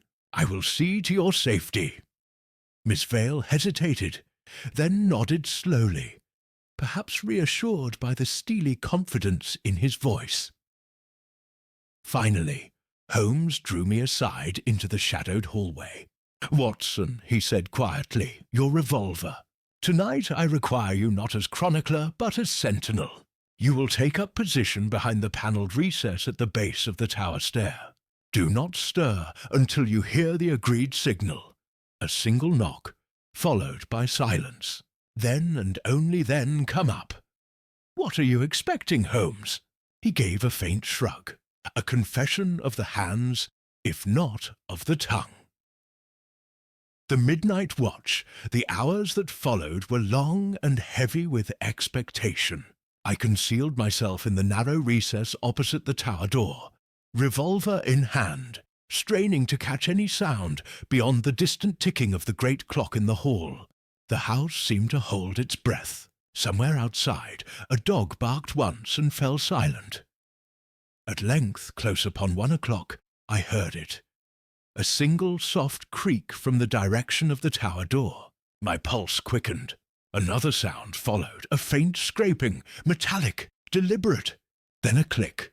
Someone was unlocking the tower. The door swung inward, almost noiselessly. A single figure slipped inside, cloaked and hooded. The door closed behind them. Whoever it was moved with assurance, ascending the spiral stair with quick, practiced steps. I waited for Holmes's signal. 2 minutes passed, then came the knock, sharp and distinct. I moved. Revolver raised, I ascended the stair as silently as I could. Halfway up, a faint glow appeared above. The light of a single lantern held low. As I reached the final landing, I froze. The intruder stood at the tower door, fingers on Holmes's newly set wire, working quickly to release the mechanism that barred it. The cloaks shifted as they moved, revealing a slender figure, precise in their motions. In that moment, they triggered the wire, and the door, responding to Holmes's arrangement, swung inward with startling force. The intruder recoiled, and Holmes stepped from the darkness behind them like a figure from a trapdoor. The unmasking. "Good evening," he said softly. The intruder spun round, face half lit by the lantern's glow. Miss Lydia Vale stared back at him, her features a mixture of shock, fury, and something colder still. The look of a mind caught calculating, not panicking. For a heartbeat, neither spoke. Then she made a sudden movement toward the wire, as if to tear it loose. But Holmes was faster. He caught her wrist with a grip that brooked no resistance. "Enough," he said. "The play is over." I stepped forward from the stair. Miss Vale's eyes flicked to my revolver, then back to Holmes's face. Her composure returned with startling swiftness. "You tricked me," she said in a low voice. "I returned the courtesy," Holmes replied. "You constructed a ghost. I merely gave it back to you." The trap explained Barrington and Mrs. Whitcomb arrived moments later, summoned by Holmes's whistle. The inspector, red-faced, demanded to know what was happening. Holmes gestured toward Miss Vale, who stood between us, pale but unbowed. "Our phantom," he said simply. "Not Musgrave, not his groom, not some supernatural lady of the tower, Miss Lydia Vale." The outcry was immediate. Mrs. Whitcomb covered her mouth in disbelief. "Lydia, my dear, this cannot be." Holmes raised a hand. "The key, The office beside the tower, the access to wax and cord, the nights spent working late, the opportunity to observe the household's rhythms, all in her hands. She alone had uninterrupted access to the bar, the key, and the documents. She allowed Jonas Firth to install his mechanism, knowing she could later operate it herself. The burn on her arm, the result of her own miscalculation with the blowpipe used to cut the wire. Her attack last night was staged to deflect suspicion, but she was interrupted earlier than planned. Barrington sputtered. But Musgrave, his boot, a borrowed heel fragment. Holmes said calmly. Miss Vale had the run of the house and access to tradesmen. A discarded pair of Musgrave's boots from a groom. A little cutting and hammering. Et voilà! The perfect trail to the neighbour she knew Scotland Yard would suspect. Miss Vale said nothing. Her silence was not the silence of guilt, but of a mind already measuring its next move. Holmes turned to her. You are not merely the phantom, Miss Vale. You are the architect. The map, the wire, the documents. You sought something beneath this house. Something of great value hidden centuries ago. For the first time, a flicker of pride touched her features. And if I did? Then you made two errors, Holmes replied softly. The first was underestimating Mrs. Whitcomb's courage. The second was overestimating your ability to direct suspicion. Holmes's quiet triumph, Miss Vale, was placed under watch in the parlour, while Barrington galloped to Richmond to telegraph Scotland Yard. Mrs. Whitcomb, though pale and shaken, thanked Holmes with a depth of feeling that momentarily silenced even him. But Holmes was not yet finished. Watson, he said as dawn began to grey the eastern sky, the heart of this matter lies not in Miss Vale's ingenuity, but in what she sought. The vellum plan is only half the story. Before the night is out, I intend to uncover the other half. His eyes turned toward the tower floor, where beneath the stone lay some forgotten structure that had drawn Miss Vale into deceit and phantom-making. He touched the pocket where the map lay folded. This, he murmured, is where the ghost finally leads us, not to terror, but to treasure. Chapter 9. The reveal morning dawned over Richmond pale and chill, with a wind that chased the fog back toward the river like a retreating army. Within the walls of the widow's tower, however, there was little sense of relief. Mrs. Whitcomb sat in her morning room, drawn and weary, a shawl about her shoulders. Inspector Barrington prowled the corridors like a man who has mislaid his own authority.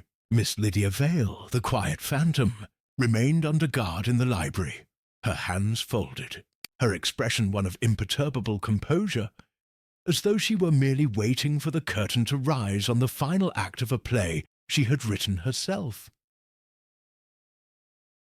Holmes, meanwhile, was nowhere to be seen at breakfast. I found him instead at the pond, kneeling by the stone bench where, days before, he had first drawn that length of wire from beneath the coping. The morning light made his lean figure look almost ascetic. Cape drawn tight, hat brim low, his fingers tracing faint impressions in the wet grass with surgical delicacy. When he rose, there was a quiet satisfaction in his face that told me he had completed the last calculation in some intricate proof. "Watson," he said, brushing the damp from his hands, "it is time. Call Inspector Barrington. Ask Mrs. Whitcomb to gather the household in the drawing-room, and have Miss Vale brought there as well. The game has run its course. Now we shall read it backward, line by line, until the phantom speaks." The gathering, it was a peculiar scene that morning. The entire household assembled beneath the high ceiling of the drawing-room. The November light filtered weakly through the tall windows, turning the faces of servants and gentry alike to pale ovals of expectation. Mrs. Whitcomb sat by the fire, visibly struggling to maintain her composure. Inspector Barrington stood with arms crossed, the embodiment of official scepticism bruised by recent humiliation. Sir Reginald Musgrave, summoned by Holmes at first light, entered with a mixture of curiosity and indignation. His riding boots still flecked with mud from the hurried journey, and at the centre of it all, seated upon a straight-backed chair, was Miss Lydia Vale, serene, cool, and watchful. Holmes stood by the mantelpiece, hands clasped behind his back, his eyes moving slowly over the assembled company. When he spoke, it was in that clear, precise tone which I have come to recognize as his preferred instrument for unravelling a knot before an audience. "Mrs. Whitcomb, ladies, gentlemen," he began, "you have endured in these last nights a series of events which, if they were not so carefully designed, might well be mistaken for the work of spirits. In truth, they are the work of hands, minds, and wires. The phantom of the widow's tower was no ghost, but an ingenious contrivance intended to deceive, to terrify, and ultimately to uncover." He let the word hang for a moment. "Uncover what, Mr. Holmes?" Barrington asked gruffly. Holmes inclined his head. "A secret older than the house itself." He turned toward Miss Vale.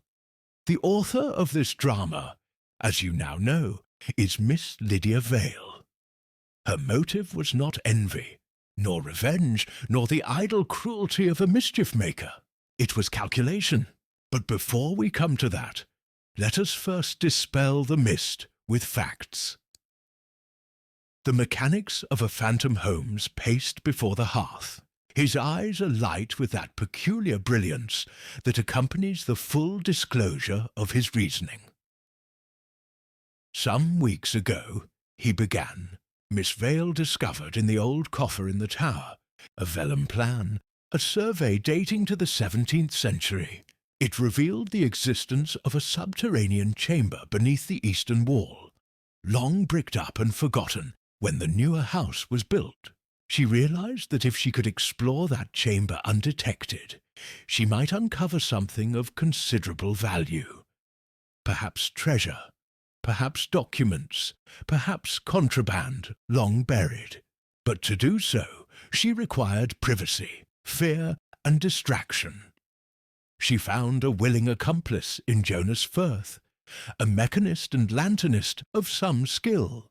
With his assistance, a mechanism was installed, wires running through grooves in the tower's stonework and beneath the pond, a pulley system to lift the bar remotely, gauze to catch the lantern light, phosphorescent glue to give the illusion of spectral glow.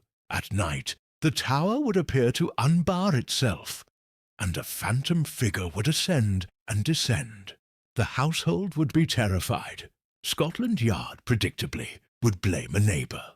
Meanwhile, Miss Vale, under the guise of a frightened secretary, could continue her nocturnal work unobserved. Barrington shifted uneasily, but Holmes pressed on. Firth was captured early, thanks to Watson's sharp eye and a touch of good timing. His arrest disrupted her schedule, but not her plan. She attempted to continue alone. When she entered the tower to examine the chamber, Miss Vale accidentally burned her arm on the blowpipe she used to cut a wire. Her staged attack was meant to explain both the injury and the open door. But her search was incomplete. She had found the chamber's entrance on the vellum, but not its key. The hidden chamber Holmes crossed to the eastern wall of the drawing-room and tapped the panelling with his knuckles. The key, he said, was hidden where the plan indicated, but where no one had looked in centuries. Behind the inner wall of the tower's base. Last night, while the household chased false Musgraves, I examined the pond once more. There, beneath the lip of the culvert, I found a secondary wire, cut hastily during Miss Vale's final attempt to open the door from within. Following it back along the wall, I discovered a narrow aperture concealed beneath a flagstone. This morning I removed the stone. He reached into his coat and withdrew a small, mud-streaked object, an iron ring, crusted with centuries of grime. "This ring," he said, "operates a hidden latch in the masonry.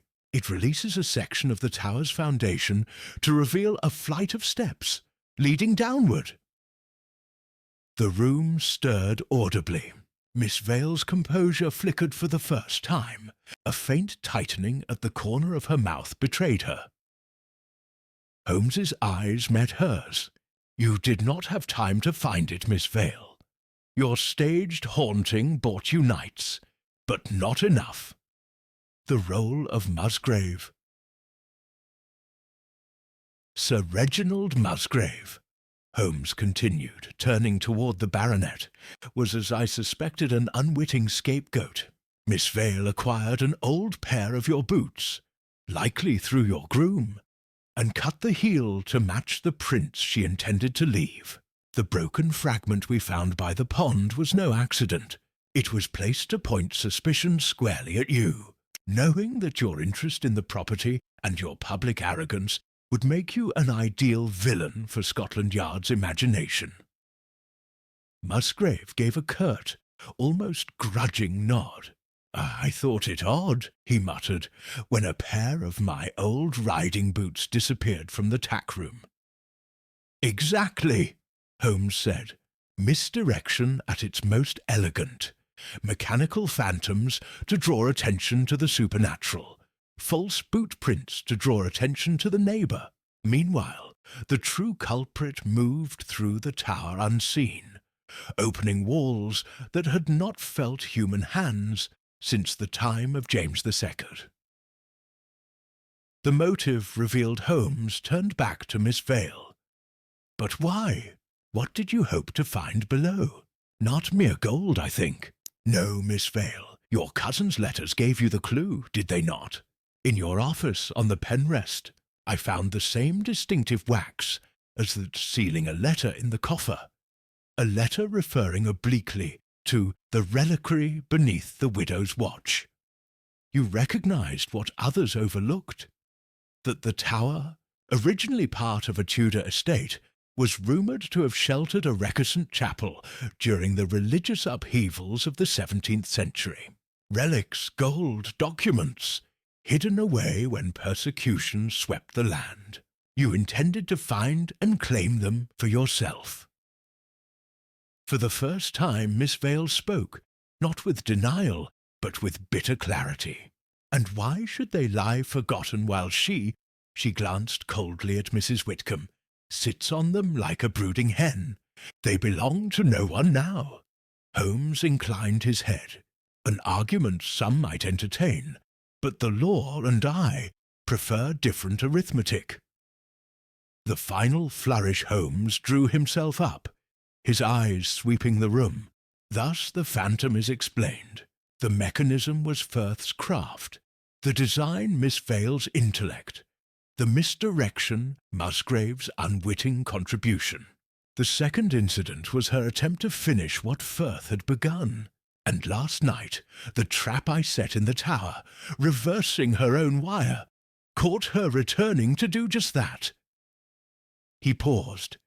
Then, in a quieter tone, "The phantom of the widow's tower was never a ghost. It was a wire, a woman's ambition, and London's tendency to prefer legends over facts."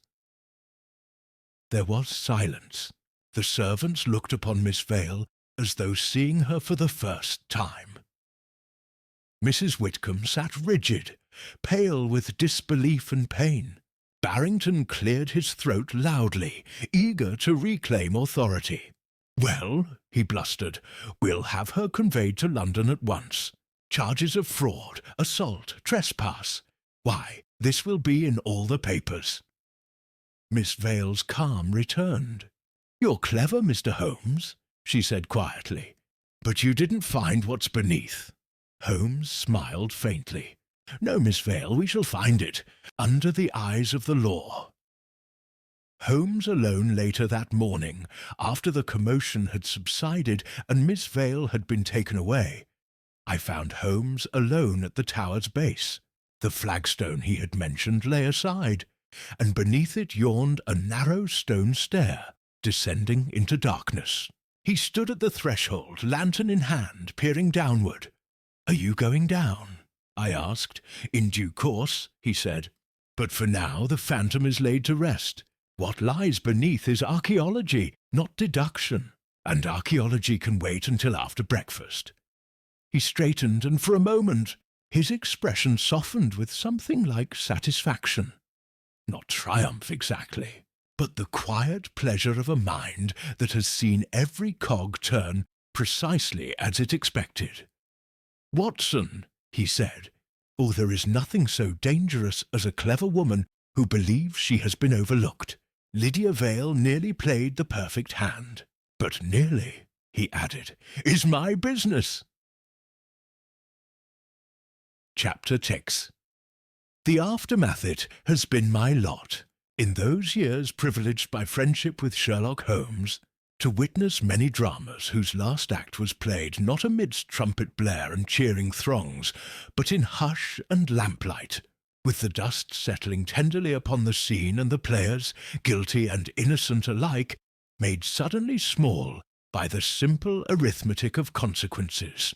So it proved at the Widow's Tower. The phantoms were dispelled, the wires cut, and the very stones, long mute, were made to speak with the sober tongue of history. By arrangement with Inspector Barrington, who was keen to drape the denouement in the respectable curtains of official procedure, Holmes and I descended that noon by the narrow stair concealed beneath the flagstone. A mason, summoned at dawn, had removed 2 courses of stone at the inner wall to widen the aperture. A stable lantern hung above the mouth, its light throwing a wavering brass upon the first steps. The air breathed upward cool and faintly sweet, with that resinous scent of old oak lingering in close places, and below it the grey, clean odour of stone that has kept company with silence for a very long time. Holmes went first, his lantern steady, the set of his shoulders telling me he had already arranged the descent in his mind, and was simply asking his limbs to conform. I followed, counting the steps by habit. 15, then a short landing, then 7 more, and found myself in a small chamber no larger than Mrs. Hudson's pantry. Its barrelled ceiling was of ancient brick, the floor beaten earth, and to our right, sunk in the thickness of the wall, lay a low arched recess, secured with a timber door, blackened by age. Holmes set his lantern on the ground, knelt, and tried the iron ring that served as a handle. It resisted, less from rust than from a pride in its long secrecy, then yielded with a reluctant groan. Within, arranged with touching care upon a plank shelf, we saw what Miss Lydia Vale had wagered her liberty to possess. "Ah," said Holmes very softly, "there is our reliquary." It was not treasure in the vulgar sense. There were no caskets spilling doubloons, no jewels that would make a duchess blink. Rather there lay, first, a small chest of dark wood, bound with thin iron straps. The metal worked delicately with a cross, and the letters INRI. Beside it a narrow wallet of vellum filled with folded papers, and beyond these, wrapped in once fine linen now yellowed to the hue of old cream, a bundle whose dimensions suggested a book rather than any glittering prize. Holmes touched nothing until we had examined the dust, its uniformity, its clockwork drift along the shelf's lip, and here and there the minute disruption of a settling flake. Untouched for centuries, he said. Miss Vale had not yet found this place. He opened the chest first. Within, swaddled in cloth, lay a chalice of simple workmanship, its bowl shallow, its stem plain, the silver dark with age, a pattern to match, and wrapped apart, a small crucifix carved in pear wood, the figure delicately wrought and stained by the press of pious fingers. The austerity of the things made them more eloquent. I confess that I removed my hat. Holmes next unbound the vellum wallet. The outermost sheets were deeds and tithing accounts in a clerkly hand. Beneath them, in bolder script and shyer ink, were letters, Latin for the most part, some English, whose contents, hastily scanned, told the outline of a familiar tragedy. In those years when the weather of the realm changed often and sharply between Rome and Canterbury, the owners of the old house had harboured a priest. The tower chamber above had served as a discreet oratory, and when the times grew ill for such kindness, the sacred vessels and a few books had been hidden in this little sanctuary against raids. One letter, dated in the 30th year of the 17th century, alluded to the widow who keeps watch, a phrase that had curdled into legend and given the tower its gloomy title. History, I reflected, is very like a game of Chinese whispers. What begins as a prudence ends with a phantom clamouring on a stair. The hidden chamber Holmes crossed to the eastern wall of the drawing-room and tapped the panelling with his knuckles. The key, he said, was hidden where the plan indicated, but where no one had looked in centuries. Behind the inner wall of the tower's base. Last night, while the household chased false musgraves, I examined the pond once more. There, beneath the lip of the culvert, I found a secondary wire, cut hastily during Miss Vale's final attempt to open the door from within. Following it back along the wall, I discovered a narrow aperture concealed beneath a flagstone. This morning, I removed the stone. He reached into his coat and withdrew a small, mud-streaked object, an iron ring, crusted with centuries of grime. This ring, he said, operates a hidden latch in the masonry. It releases a section of the tower's foundation to reveal a flight of steps leading downward. The room stirred audibly. Miss Vale's composure flickered for the first time. A faint tightening at the corner of her mouth betrayed her. Holmes's eyes met hers. "You did not have time to find it, Miss Vale. Your staged haunting bought you nights, but not enough.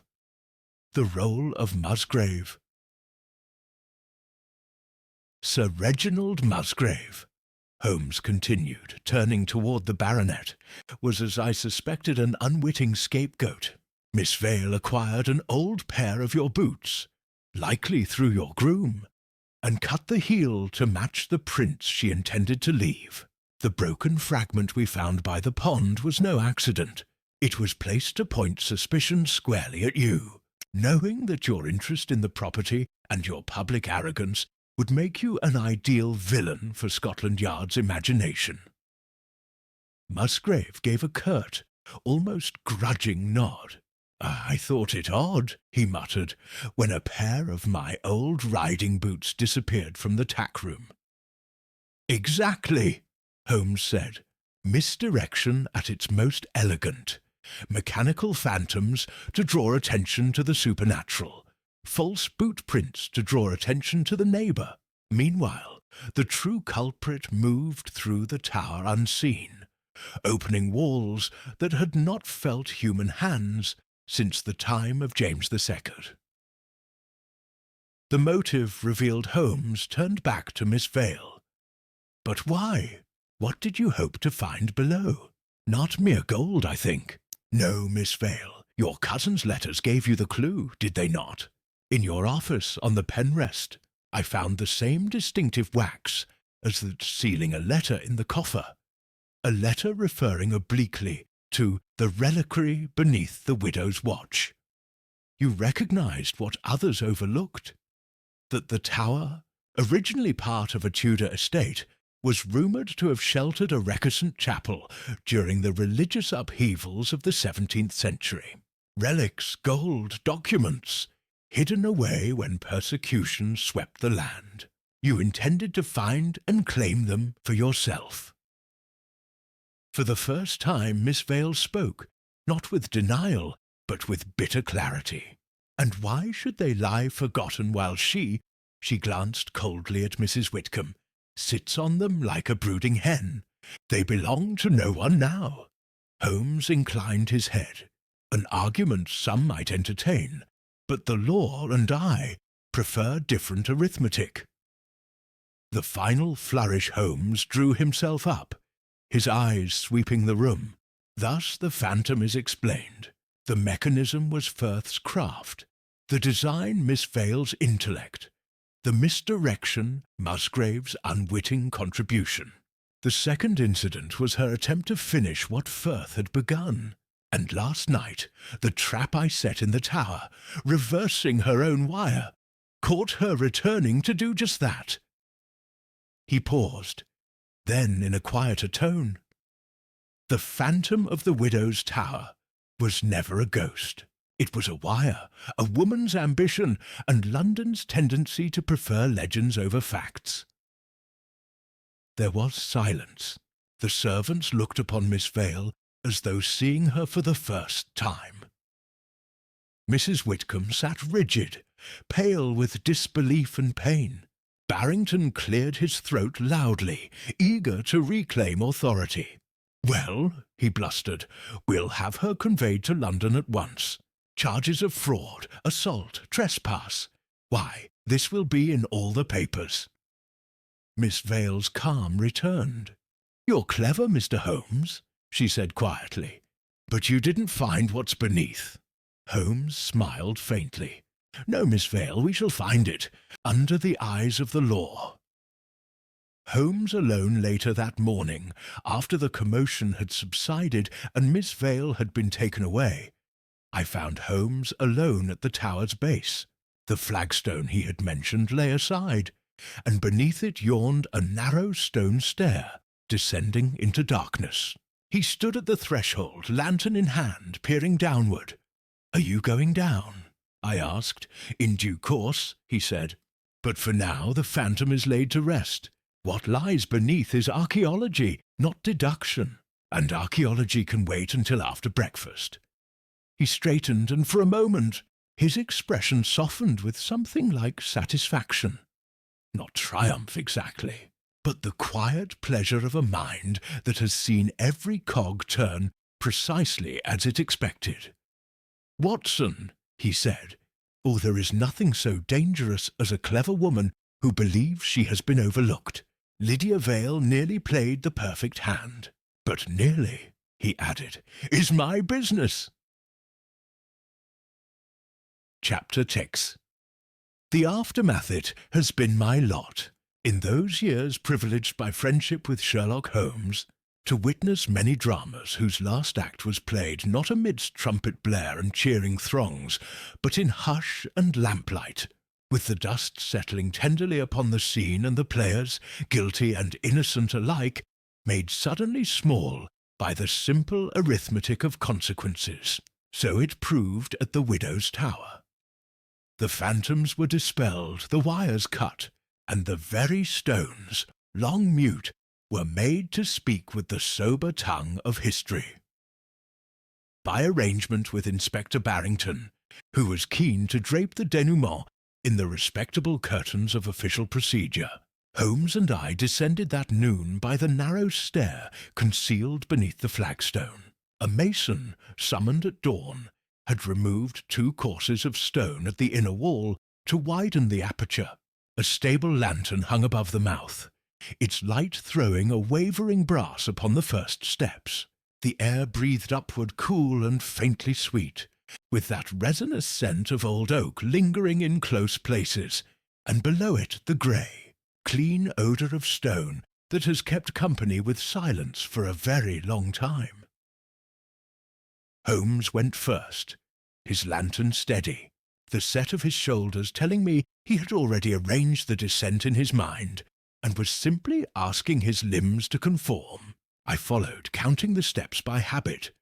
15, then a short landing, then 7 more, and found myself in a small chamber no larger than Mrs. Hudson's pantry.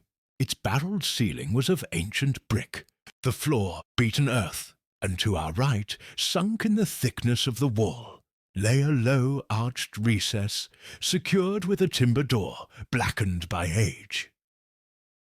Holmes set his lantern on the ground, knelt, and tried the iron ring that served as a handle. It resisted, less from rust than from a pride in its long secrecy, then yielded with a reluctant groan.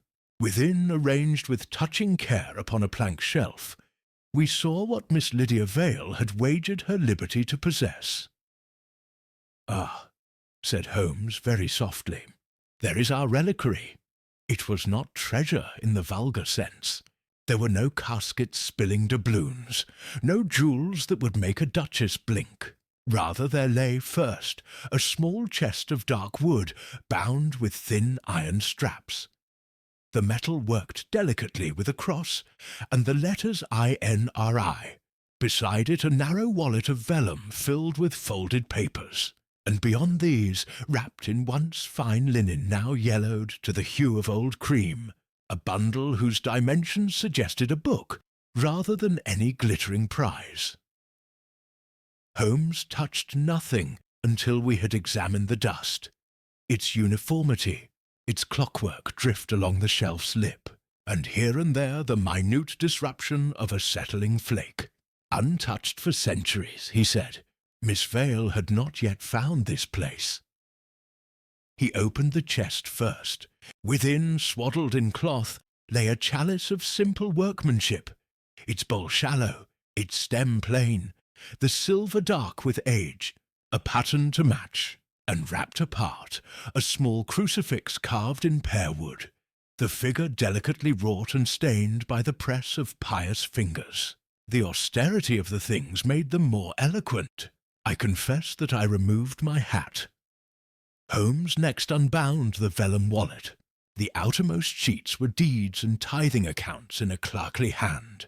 Beneath them, in bolder script and shyer ink, were letters, Latin for the most part, some English, whose contents, hastily scanned, told the outline of a familiar tragedy. In those years when the weather of the realm changed often and sharply between Rome and Canterbury, the owners of the old house had harboured a priest. The tower chamber above had served as a discreet oratory, and when the times grew ill for such kindness, the sacred vessels and a few books had been hidden in this little sanctuary against raids. One letter, dated in the 30th year of the 17th century, alluded to the widow who keeps watch, a phrase that had curdled into legend and given the tower its gloomy title. History, I reflected, is very like a game of Chinese whispers. What begins as a prudence ends with a phantom clamouring on a stair. "And the book," said Holmes, lifting the last bundle with a tenderness I have seen him reserve for Stradivari and slow truths. He unwrapped the linen to reveal a small quarto bound in calf. The gilding on its spine long fled. Upon the fly-leaf, in a hand at once bold and elegantly taut, was written Missale Romanum, 1604, and beneath, in fainter ink, a note in English. "Hidden for conscience' sake, under the widow's watch. May God keep it till charity returns."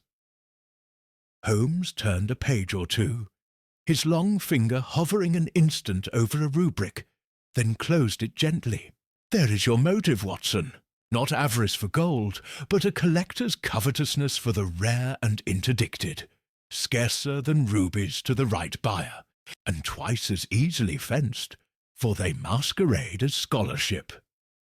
He looked up at me with that cool light, which is his nearest approach to indignation.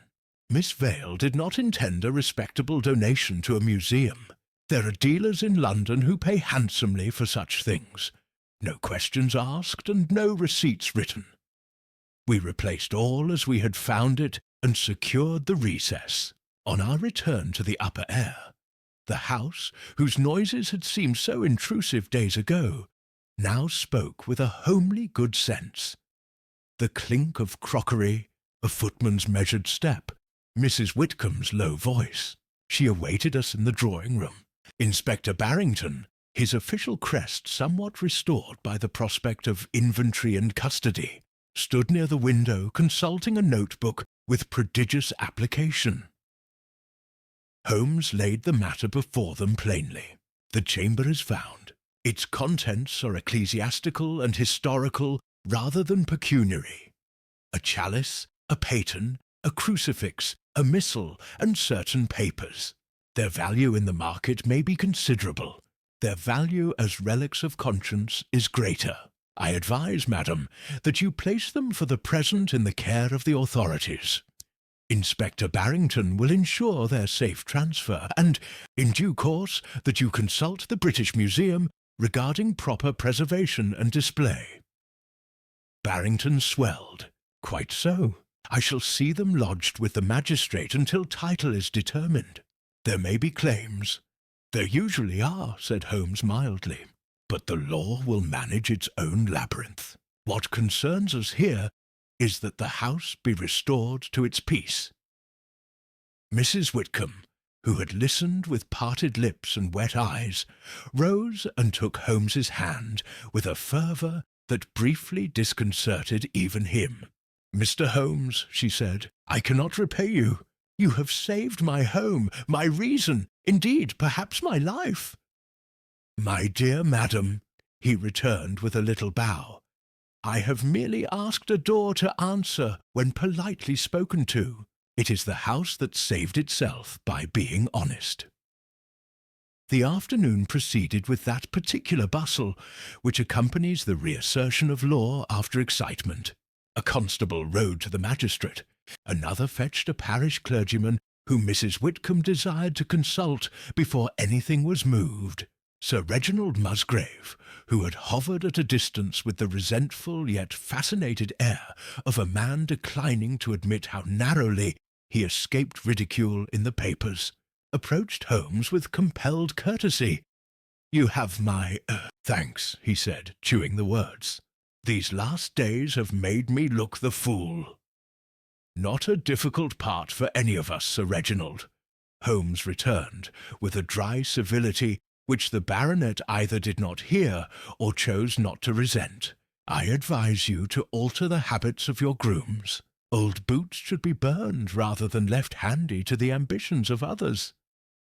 Musgrave coloured, bowed, and retreated. As for Miss Lydia Vale, she was conveyed to London in the custody of 2 officers before the lamps were lit. I watched her step into the carriage with the quiet dignity which had marked her in everything save this unhappy enterprise. She turned once at the door. Her gaze found Mrs. Whitcomb, and for an instant there passed between mistress and secretary a look not of hatred but of stern arithmetic. One woman had counted cost more acutely than the other. Whether pity stirred in Lydia Vale I cannot say. There was pride in her to the last. Holmes stood hat in hand and met her eyes without triumph. "You played adroitly, Miss Vale," said he. "I shall hope that same precision will one day serve a better cause." Her lip curved, not quite into a smile. "Precision is rarely welcome in the causes that interest the world, Mr. Holmes." And with that epigram she was gone. It is not my habit to dog the heels of justice once my friend's share is concluded.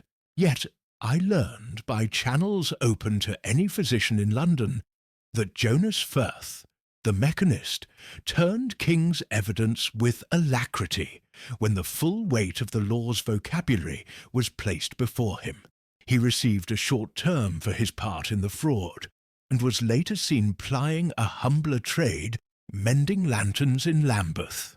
Miss Vale, whose offence mixed artifice with assault, stood her trial with composure, spoke little, and accepted a sentence whose severity was mitigated by Mrs. Whitcomb's intercession. Our client, whose Christianity was of that older sort which recalls mercy as a duty, petitioned for clemency, and the court, which is no stranger to the influence of a respected name, obliged in measure. Whether Miss Vale misused that clemency thereafter is unknown to me. I'm content to hope she did not. There remained the quieter reckonings. Inspector Barrington departed with his convoy of relics, staunch in the belief that the affair had been admirably conducted under his supervision. I will not quarrel with a fiction that leaves a man happier and no one poorer. Sir Reginald Musgrave, in a fit of penitence or calculation, wrote a letter of apology to Mrs. Whitcomb, and withdrew all offers for the Tower property, the latter act offering more balm to her spirit than the former. As for the servants, the fever of superstition runs hot, and then, like all fevers, breaks. By the third morning the kitchen maids laughed again, and Elsie Turner reclaimed her courage with an admirable stubbornness, declaring that if any lady wished to walk the Tower henceforth, she should do so at a decent hour with a mop. It was 2 evenings later that Holmes and I sat again at Baker Street, the case closed in the ledgers of the yard, and, in my own mind, only now acquiring the shape of a narrative I might offer to the public when discretion permitted. The fog, never far from our windows, frothed softly against the panes. A coal fire made its persuasive argument to comfort, and my friend, in the deep hollows of his chair, blew those slow, contemplative wreaths of smoke which are his way of playing counterpoint to thought. "You are dissatisfied, Holmes," I ventured, for there was in his face a certain abstraction that does not signify perplexity so much as a mind worrying a metaphysical bone. "Dissatisfied? No," he smiled without warmth. "There is no more to be done, and what was done cleanly.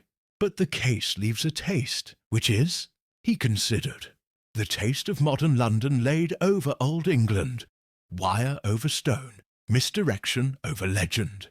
Miss Vale was not a monster, Watson. She was a mind trained to precision and denied scope. Give such a mind a tower full of stories and a drawer full of keys, and you will have either a librarian or a criminal mechanist. The difference is sometimes an accident of circumstance." "You pity her." "I reserve pity for those who could not choose," he said shortly. "She chose. She wounded your conscience more than she burned her arm. And yet," he gestured with the stem of his pipe, "if her ambition had turned to surgery, to mathematics, to the law, no phantom, only a name in a directory. Society arranges its drains badly and then complains of the smell." I laughed. "You are severe upon society tonight." "I am precise," he returned, with that flicker of sardonic humour which is his shield and sometimes his sword. "Barrington will announce that a ghost was taken by the scruff, that a baronet was never in any danger, and that a chest of Romish gimcracks now reposes under the benevolent eye of the magistrate.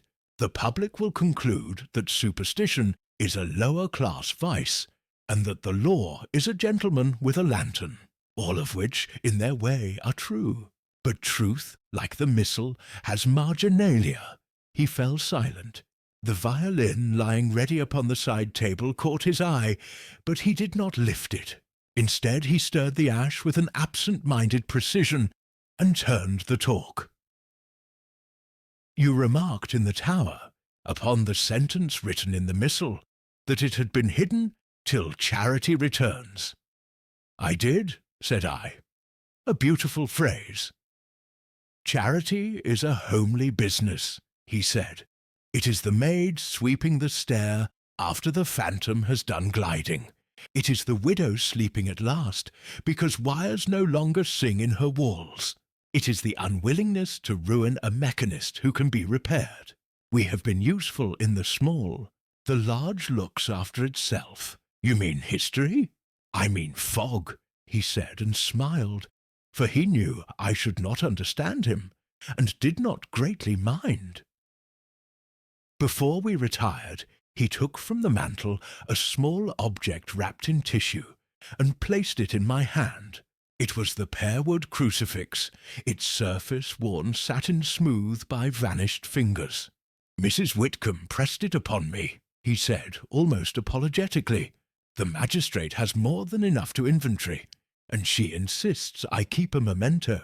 I am no collector of pieties, but I confess a fondness for good workmanship. I turned it in the light. It is simple and serviceable, he said, two virtues that will outlast most of our cleverness. Some weeks afterward, a short notice appeared in the Times to the effect that certain articles of antiquarian interest discovered at a residence in Richmond had been placed, by arrangement with the owner, on temporary loan to the British Museum pending adjudication of title. Another brief paragraph noted that Miss Lydia Vale had been received into the care of relatives in the north upon her release, and that she intended to live quietly. Of Jonas Firth there was no mention. The world, which had expected a ghost and been given a woman with wire, looked about for a fresh marvel and forgot the widow's tower, as it forgets most pains not its own. For my part, I cannot pass a certain print-seller's window in the Strand, where they display maps with affectionate absurdity, without pausing to examine the faded geometries, the little inked orchards and pencilled farms, the steeples like needles and the rivers like silver threads. A map is a promise made to the living by the dead, that the world may be read if one learns the key. In Richmond, in a grey tower, a woman learned the key and used it badly. My friend learned the same key and used it well. There is, I think, comfort in that balance. As for Holmes, he closed the ledger on the matter with his customary modesty. A ghost who preferred grease to ectoplasm, he wrote in his index, and a lady whose intelligence, misdirected, became crime, useful for future reference. See also phantasmagoria, mechanical. He placed the slip among 100 others, rose, and at last took up the violin. The first notes were low and musing. Then, without warning, he let fly a bright run that put the fog to rout and set the coals leaping as if London itself had remembered sunshine. "Come, Watson," said he between phrases. "There is a patient in Wapping who believes his wife in league with spirits. After Richmond I feel my hand in practice. You think it is wire again?" I asked, reaching for my coat. "It is always wire," he returned, with that glint which can be pity or mirth. "Only the pulleys differ." And so we went out together into the whitening murk, two foolish mortals with a lamp between them, and London, vast, credulous, inexhaustible, opened her innumerable doors to receive us once more.